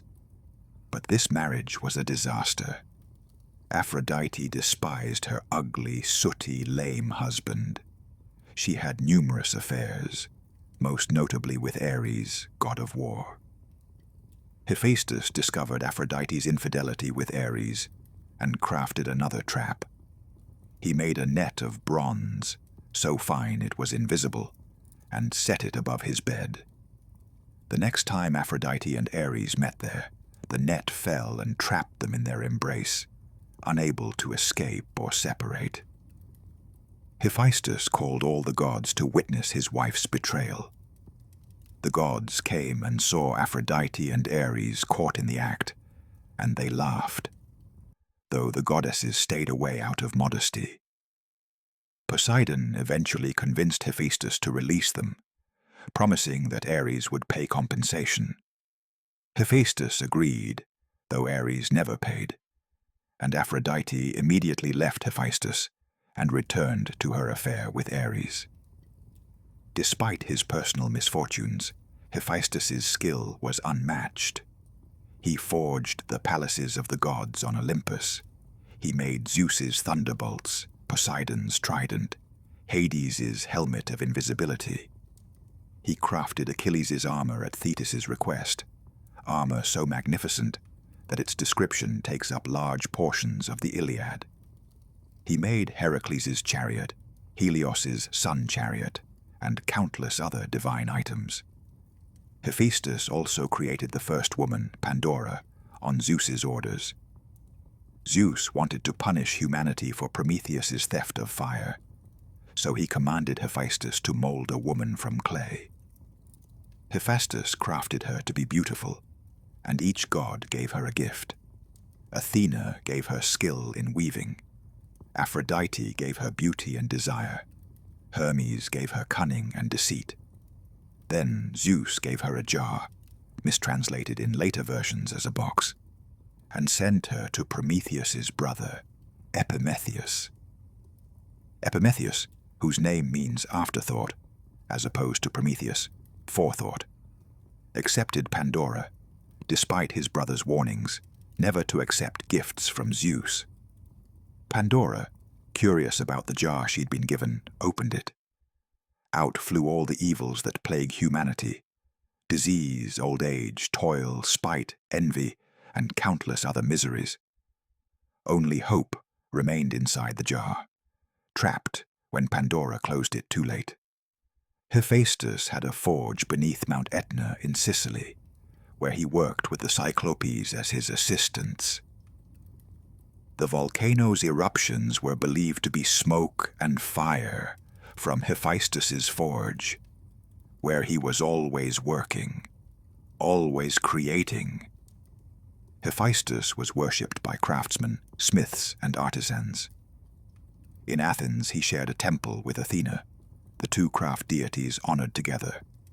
His festivals, called Chalcea, celebrated metalworking and craftsmanship.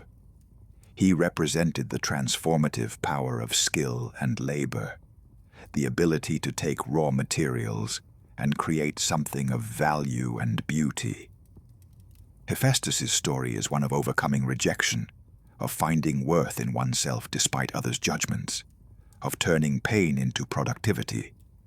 He was cast out for being ugly, but his inner beauty, his skill, his creativity, his ability to make wondrous things, proved more valuable than physical appearance. He was mocked for his lameness, but he worked harder than any other god, his forge fires never cooling, his hammer always ringing on the anvil. In the quiet of a workshop late at night, where the fire glows and metal sings as it's shaped, there is Hephaestus. In the satisfaction of creating something with your hands, of learning a skill, of making something that didn't exist before, there, too, is Hephaestus. He teaches that worth comes from what you create, not how you appear. That persistence and skill can overcome any disadvantage. That beauty can be crafted even by those the world considers ugly. Hermes, the trickster. Hermes was born in a cave on Mount Cyllene in Arcadia, son of Zeus and the nymph Maia. From the moment of his birth, Hermes showed his cleverness and his mischievous nature. On the very day he was born, while still an infant, Hermes climbed out of his cradle and went looking for adventure. He found a tortoise outside the cave. Charmed by the creature, Hermes nevertheless killed it, cleaned out its shell, and strung cowgut across it, creating the first lyre. He played beautiful music on this new instrument, delighting himself with his invention. But Hermes was not satisfied. He wanted more excitement. He left the cave and traveled to Pieria, where Apollo kept his sacred cattle. These were immortal cattle, beautiful and valuable, watched over carefully by Apollo's servants. Hermes, though only a day old, managed to steal 50 of them. To hide his theft, Hermes crafted sandals from tree bark and attached them backward to the cattle's hooves, so their tracks would appear to be going in the opposite direction.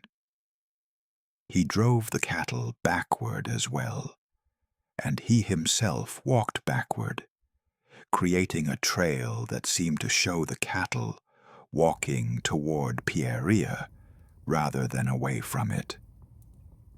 Hermes hid the cattle in a cave, then sacrificed 2 of them to the Olympian gods, the first animal sacrifice to the gods, which established this ritual for mortals.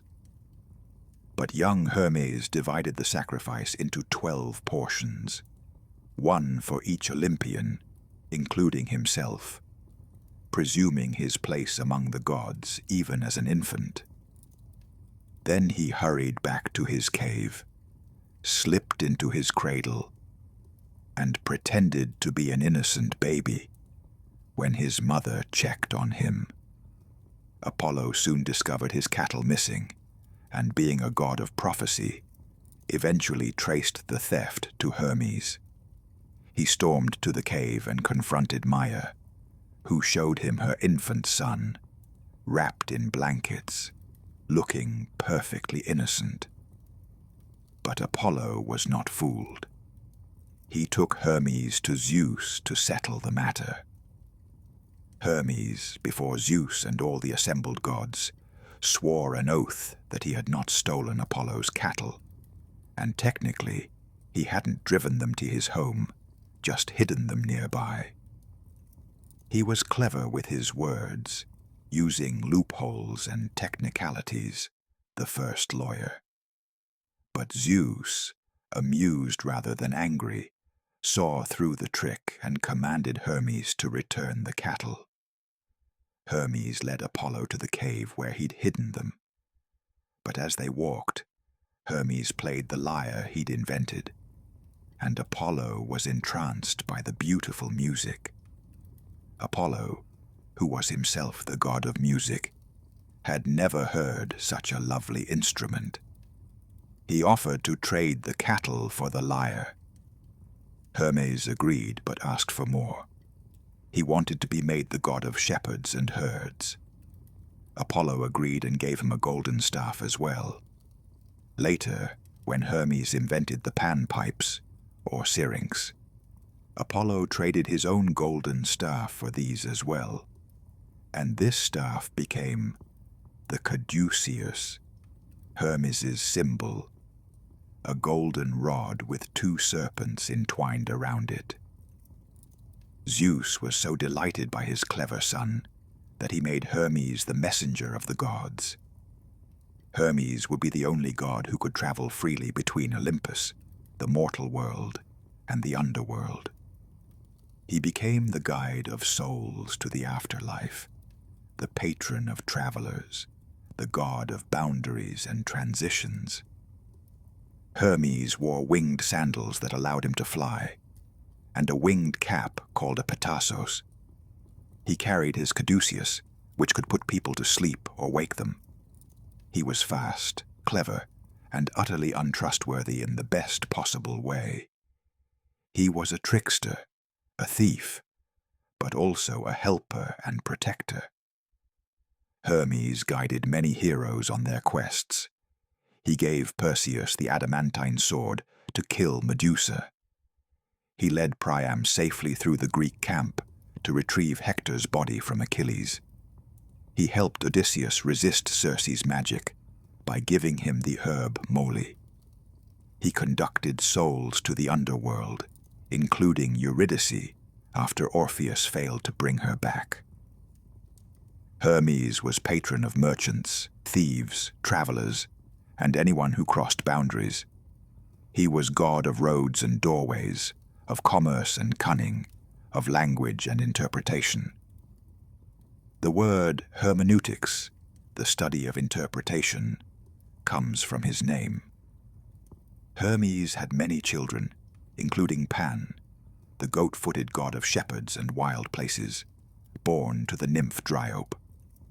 When Dryope saw her baby's goat legs and horns, She fled in terror, but Hermes wrapped the child in a hare skin and carried him to Olympus, where the gods were so amused by the strange creature that they welcomed him. Hermes also fathered Autolycus, the master thief, Hermaphroditus, who merged with a nymph to become both male and female, and Abderus, who was loved by Heracles. Hermes's children often inherited his cleverness and his tendency toward mischief. In the Trojan War, Hermes remained relatively neutral, though he helped the Greeks at times, particularly in guiding Priam to Achilles. He was not a god of great passions or strong allegiances, but rather of expedience, of doing what needed to be done, of finding the clever solution. Hermes represents the boundary crosser in all of us, the part that doesn't quite fit into categories, that moves between worlds, that knows how to adapt and survive. He's the quick thinking that gets you out of trouble, the silver tongue that talks your way through difficulties, the flexibility that allows you to thrive in changing circumstances. But Hermes also represents communication, the messenger, the connection between separated things. He carries messages from gods to mortals, from the living to the dead, from one mind to another.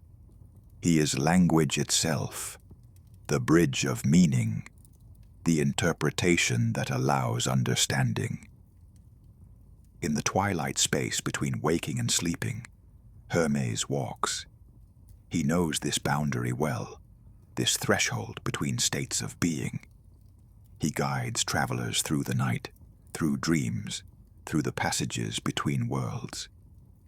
Trust him to lead you safely through the darkness, to carry you on swift wings to the country of sleep, where his brother Morpheus, god of dreams, waits to receive you. Part 7. Wine, Passion, and War. Dionysus, the Liberator. Dionysus was the strangest of the Olympian gods, the most foreign, the most dangerous. He was born twice, son of Zeus and the mortal woman Semele, and his births were both traumatic. Semele was a princess of Thebes, daughter of King Cadmus. Zeus fell in love with her and visited her regularly, always in disguise. Semele became pregnant, and when Hera discovered this latest infidelity, she devised a cruel revenge. Hera disguised herself as Semele's old nurse and planted seeds of doubt. "How do you know this lover is really Zeus?" she asked. "Anyone can claim to be a god. Demand proof. Ask him to appear to you as he appears to Hera, in his true divine form." Semele, influenced by these words, asked Zeus to grant her a wish and made him swear an unbreakable oath to fulfill it. Then she requested that he show himself to her, in his true form. Zeus, bound by his oath, was horrified. He tried to dissuade her, knowing what would happen, but Semele insisted. Zeus appeared to Semele as he truly was, in lightning and thunder, in divine glory too intense for mortal eyes. Semele was instantly incinerated by the sight, consumed by the divine fire. Zeus, grieving and desperate, managed to save the unborn child from Semele's womb. The fetus was barely developed, too early to survive on its own. Zeus cut open his own thigh and sewed the fetus inside, where it continued to develop. Months later, Zeus gave birth to Dionysus from his thigh, making Dionysus twice born, once from his mother, once from his father. This strange birth gave Dionysus a unique nature, both mortal and divine, both masculine and feminine, both rational and ecstatic. Hera's anger was not satisfied. She pursued Dionysus even as an infant. Zeus gave the baby to Hermes, who took Dionysus to be raised by Semele's sister Ino and her husband Athamas. But Hera drove them mad, and they tried to kill the child. Hermes rescued Dionysus again and took him to the nymphs of Mount Nysa, where he was raised in secret, hidden from Hera's wrath. The nymphs raised Dionysus with love, and as he grew, he discovered the grape. He learned to cultivate vines, to make wine, to unlock the power of this transformative drink. Wine could bring joy and liberation, could loosen inhibitions, could create communion and ecstasy, but it could also bring violence and madness, could destroy judgment, could lead to terrible acts. When Dionysus reached adulthood, Hera struck him with madness. He wandered the world in a daze, traveling through Egypt, Syria, Asia Minor, each land teaching him different mysteries, different ecstasies. Finally, he came to Phrygia, where the goddess Cybele cured him and taught him her rites. Dionysus learned the mysteries of death and rebirth, of ecstatic worship, of transcending the boundaries of self. Dionysus returned to Greece with these mysteries, with his gift of wine and his promise of liberation. But he found resistance. Greek society was ordered, rational, controlled, the values of Apollo. Dionysus represented everything Apollo opposed: wildness, emotion, loss of control, the breaking of boundaries. In Thebes, Dionysus's own birthplace, King Pentheus refused to acknowledge Dionysus as a god. Pentheus scorned the wine god, mocked his effeminate appearance. Dionysus was often depicted as androgynous, beautiful in a way that challenged gender norms, and forbade his worship. Dionysus responded by driving the women of Thebes mad. They left their homes and fled to Mount Cithaeron, where they became Maenads, wild worshippers of Dionysus. They danced and drank, tore animals apart with their bare hands, and lost themselves in ecstatic frenzy. Pentheus, curious but also determined to spy on and stop these rites, went to the mountain disguised as a woman. Dionysus, knowing exactly what Pentheus was doing, led him into a trap.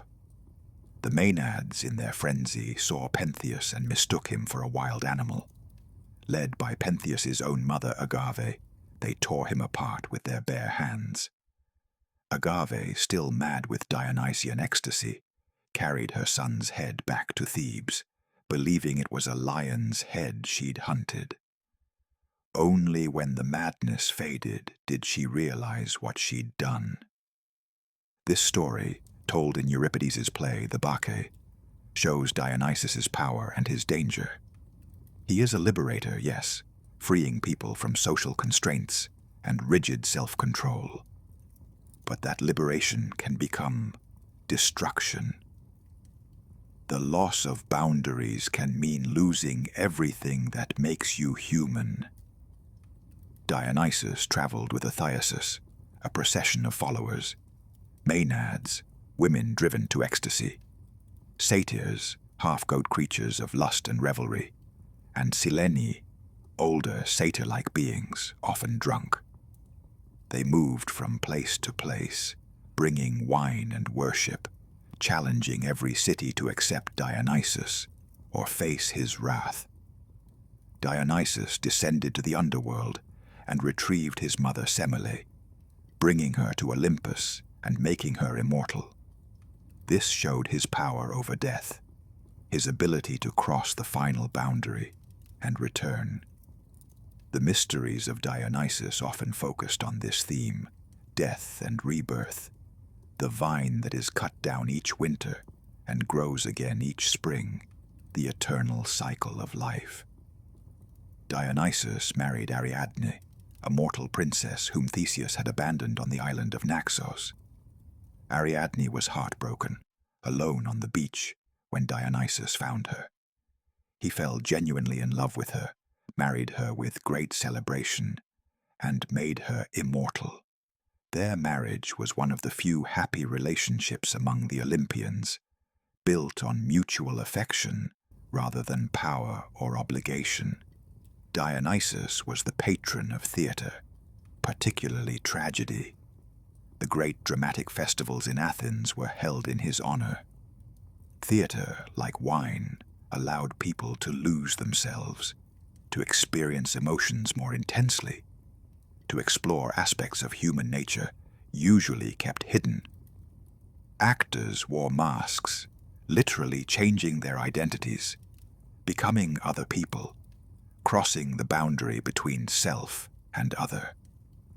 Dionysus represented everything Greek civilization tried to control but couldn't eliminate: passion, irrationality, the body's desires, the need for release and transcendence.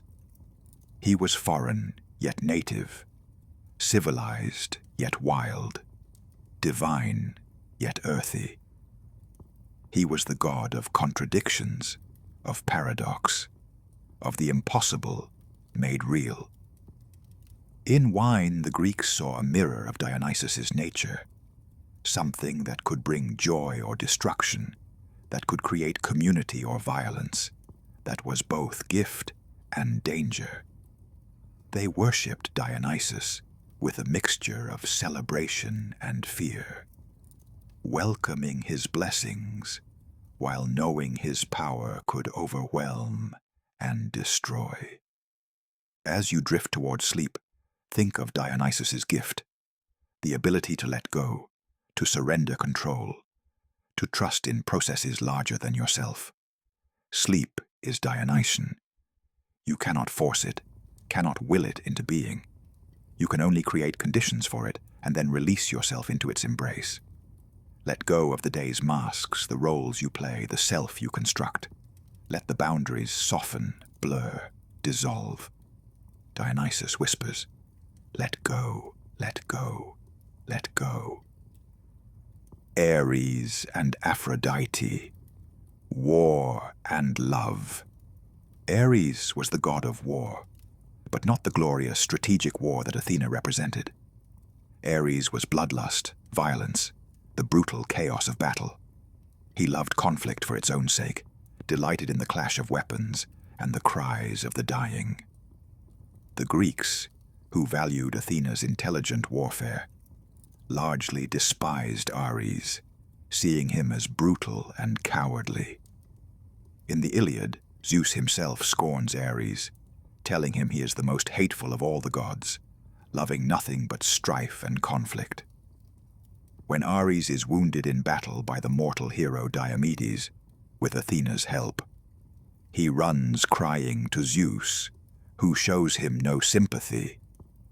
The Greeks saw Ares as necessary. War was inevitable, but not admirable. Ares came from Thrace, a region the Greeks considered barbaric and uncivilized. His companions were Phobos, fear, and Deimos, terror, his sons, along with Eris, strife, and Enyo, the war goddess. Together they would enter battle, creating panic and confusion, driving warriors to mindless violence. Yet Ares had lovers, most famously Aphrodite, goddess of love and beauty. Their affair was notorious, the scandal of Olympus. Beauty and violence, love and war, attraction and destruction. The pairing made a kind of sense, showing how closely related these intense passions can be. Aphrodite had been given as wife to Hephaestus, but she wanted nothing to do with her ugly, lame husband. She wanted Ares, handsome and powerful, passionate and intense. Their affair produced several children, Phobos and Deimos, the fear gods, Harmonia, goddess of harmony, showing that love and war together can create balance, and Eros, in some versions, though other versions make Eros much older, a primordial force. When Hephaestus trapped Ares and Aphrodite in his net, as we discussed earlier, it should have ended the affair in shame. But it didn't. After a brief separation, they returned to each other, unable to stay apart despite the humiliation. Their passion was stronger than pride or social expectation. Aphrodite herself had a strange birth. Remember that when Cronus castrated Uranus, the severed genitals fell into the sea. From the foam that gathered around them, Aphrodite emerged, fully grown, rising from the waves near Cyprus. She was born from violence and the sea, from male power severed and transformed, carrying in her origin story the complexity of desire itself. Aphrodite was goddess of love in all its forms: sexual desire, romantic love, the beauty that attracts and compels. She wore a magic girdle that made anyone who saw her overcome with desire. She had power over gods and mortals alike. Even Zeus was not immune to her influence, which is why he married her off to Hephaestus, hoping to limit her disruptive power. Aphrodite caused countless conflicts through her power. The Trojan War itself began because of Aphrodite. When the goddess Eris, Strife, was not invited to the wedding of Peleus and Thetis, she threw a golden apple inscribed to the fairest among the guests. 3 goddesses claimed it: Hera, Athena, and Aphrodite. They asked Zeus to judge, but Zeus wisely refused and sent them to Paris, a prince of Troy, to decide. Each goddess offered Paris a bribe.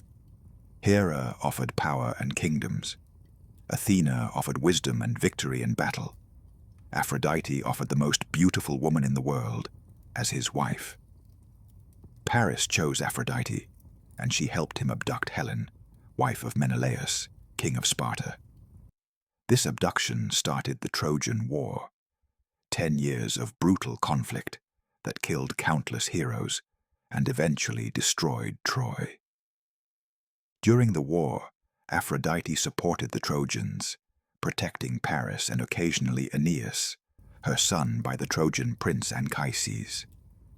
She was wounded when she tried to save Aeneas from Diomedes, and she fled crying to Olympus, where Zeus gently mocked her for trying to participate in warfare instead of sticking to matters of love.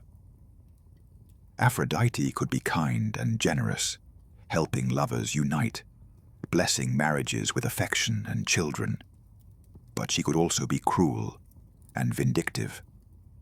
When humans scorned her worship or boasted of being immune to love, she would punish them by making them fall helplessly in love with inappropriate partners.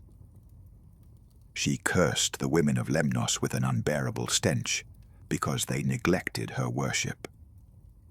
She made Pasiphae, queen of Crete, fall in love with a bull because Pasiphae's husband had failed to sacrifice the bull to Poseidon. From that unnatural union came the Minotaur. She punished Hippolytus, a young man devoted to Artemis who scorned Aphrodite and rejected all romantic love. Aphrodite made Hippolytus's stepmother, Phaedra, fall desperately in love with him. When Hippolytus rejected Phaedra, she killed herself and left a note accusing Hippolytus of assault. His father, Theseus, believing the lie, cursed Hippolytus, leading to the young man's death. Ares and Aphrodite together represent the intensity of human passion, love and hate, desire and violence, the forces that drive humans to irrational acts. The Greeks recognized that these emotions were divine, meaning they came from beyond human control, overwhelming reason and judgment. To fall in love was to be struck by Aphrodite's arrows. To fall into bloodlust was to be possessed by Ares. Yet the Greeks also showed these gods as flawed, even foolish. Ares loses battles. Aphrodite is humiliated. They are not admirable figures, but representations of forces that must be acknowledged and ideally, controlled. The wise person respects love and knows when to fight, but is not ruled by passion or violence. As you lie in the dark, feel these passions settling, quieting, the day's loves and frustrations, desires and angers, all the intensity of waking life gradually fading. Let Ares return to Thrace. Let Aphrodite return to Cyprus. Here in the night, in the approaching sleep, there is peace from passion, rest from intensity. The heart slows, the mind quiets, and the body remembers that it was not made for constant war or constant desire, but also for rest, for peace, for the gentle darkness that holds all opposites in balance. Final part. The closing of the age. And so, we come near the end of our journey through the Greek pantheon. We have met the primordial forces, the Titans and the Olympians. We have seen their births and battles, their loves and hates, their creative powers and terrible vengeances. These gods were not perfect, not models of moral behavior. They were intensifications of human qualities, both good and bad, projected onto cosmic scale. They showed the Greeks that even ultimate power does not bring ultimate wisdom, that even immortality does not prevent suffering, that the divine wrestles with the same passions and problems as mortals, just with greater consequences. The Greek gods were not asking to be worshipped because they were morally good, but because they were powerful. They controlled forces that humans needed to survive. The weather, the seas, the harvest, success in war. You honored Zeus not because he was just, though he sometimes was, but because he could destroy your city with lightning. You honored Poseidon not because he was benevolent, but because he could drown your ships. Yet there was wisdom in these myths too. The gods represented the unpredictability of existence, the way that forces beyond our control shape our lives. A drought could destroy a civilization, regardless of how virtuous its people were. A storm could sink a ship full of good people. Disease could strike the innocent. The gods were a way of naming these realities, of giving them personality, of finding some way to relate to the uncontrollable. The myths also taught humility. Hubris, excessive pride, was the gravest sin in Greek culture, because it meant forgetting your place, thinking yourself equal to the gods, believing you were exempt from fate and fortune. The gods punished hubris relentlessly, crushing those who forgot they were mortal, who believed their success would last forever, who thought themselves above the rules that governed all humanity. But the myths also celebrated human potential. Heroes could accomplish incredible feats. Perseus could kill Medusa. Heracles could complete impossible labors. Odysseus could outwit gods and monsters. Humans were weak compared to gods, but they had their own strengths: courage, cleverness, persistence, the ability to grow and change and learn. The relationship between gods and humans was complex. Gods needed humans for worship, for sacrifice, for the stories that would be told about divine deeds. Humans needed gods for blessings, for explanations, for hope that someone was watching, that the universe had some kind of order, even if that order was imperfect.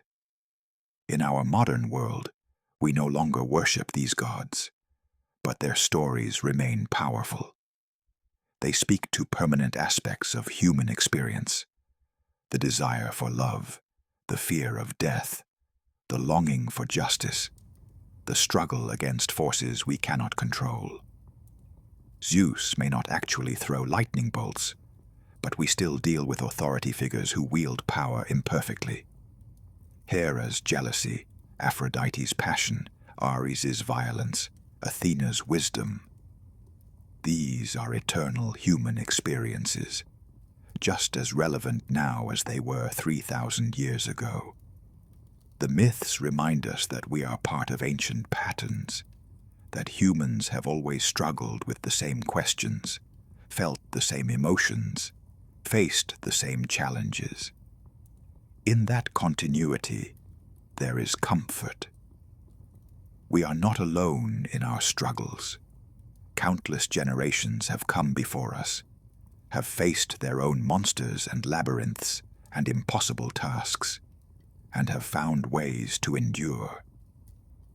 As you drift toward sleep, let these stories settle into your mind like sediment in a river, slowly falling, gradually becoming part of the foundation. The gods and heroes become dream figures now, moving through your subconscious, carrying their ancient wisdom, their eternal patterns, their timeless truths. You have traveled from chaos to Olympus, from the formless void to the ordered cosmos. You have seen creation and destruction, birth and death, war and peace. You have met gods and monsters, heroes and villains, the wise and the foolish.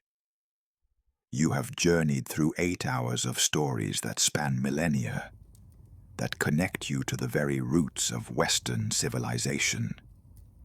And now, like Odysseus finally reaching Ithaca, like Persephone returning to her mother's arms, like the sun setting and moon rising in their eternal dance, you are reaching the end of this journey. The stories are complete. The gods rest on Olympus, the heroes sleep in their barrows, and you too can rest, can sleep, can let these ancient tales dissolve into dreams. The darkness is Nyx's cloak, gentle and enveloping. The quiet is Hestia's hearth, warm and safe. The dreams are gifts from Morpheus, Hypnos' son, who shapes the images that move behind closed eyes. You are protected by the gods, cradled by myth, held in the arms of stories older than memory. Thanks for watching, my fellow night creatures. Sleep now, traveler. Sleep as the ancient Greeks slept, with the same stars above, the same moon watching, the same eternal rhythms pulsing through the earth. Sleep and dream of golden ages and heroic deeds, of gods who walked among mortals and mortals who became like gods. Sleep and know that when you wake, these stories will still be here, waiting, eternal as the gods themselves. The river Lethe flows through the underworld, bringing forgetfulness to souls who drink from it, erasing memory so new life can begin. Let your thoughts drink from that river now. Let the day's memories fade. Let everything fall away, except the gentle current carrying you into sleep, into peace, into the profound rest that heals and renews. Hestia's fire burns low, just embers now, just warmth without light. Artemis runs silent through darkened forests. Apollo's chariot has descended beyond the western horizon. Poseidon's seas are calm under night's gentle rule. Hades welcomes the day's dead with quiet dignity, and Zeus on his throne nods, acknowledging that even gods must rest, that even Olympus grows quiet when night is deep and all the world is still. Rest now. The stories are told. The journey is complete. Let the ancient rhythms of myth carry you gently, slowly, inevitably into the deep peace of sleep, where the gods cannot reach, where even immortals cannot follow, where you are finally, truly, completely at rest. Sleep, dear traveler. Sleep like the earth in winter, like seeds beneath the soil, like chrysalises waiting for transformation. Sleep knowing that spring always returns, that morning always comes, that the cycle continues forever. But for now, for this moment, for these blessed hours of darkness and quiet and peace.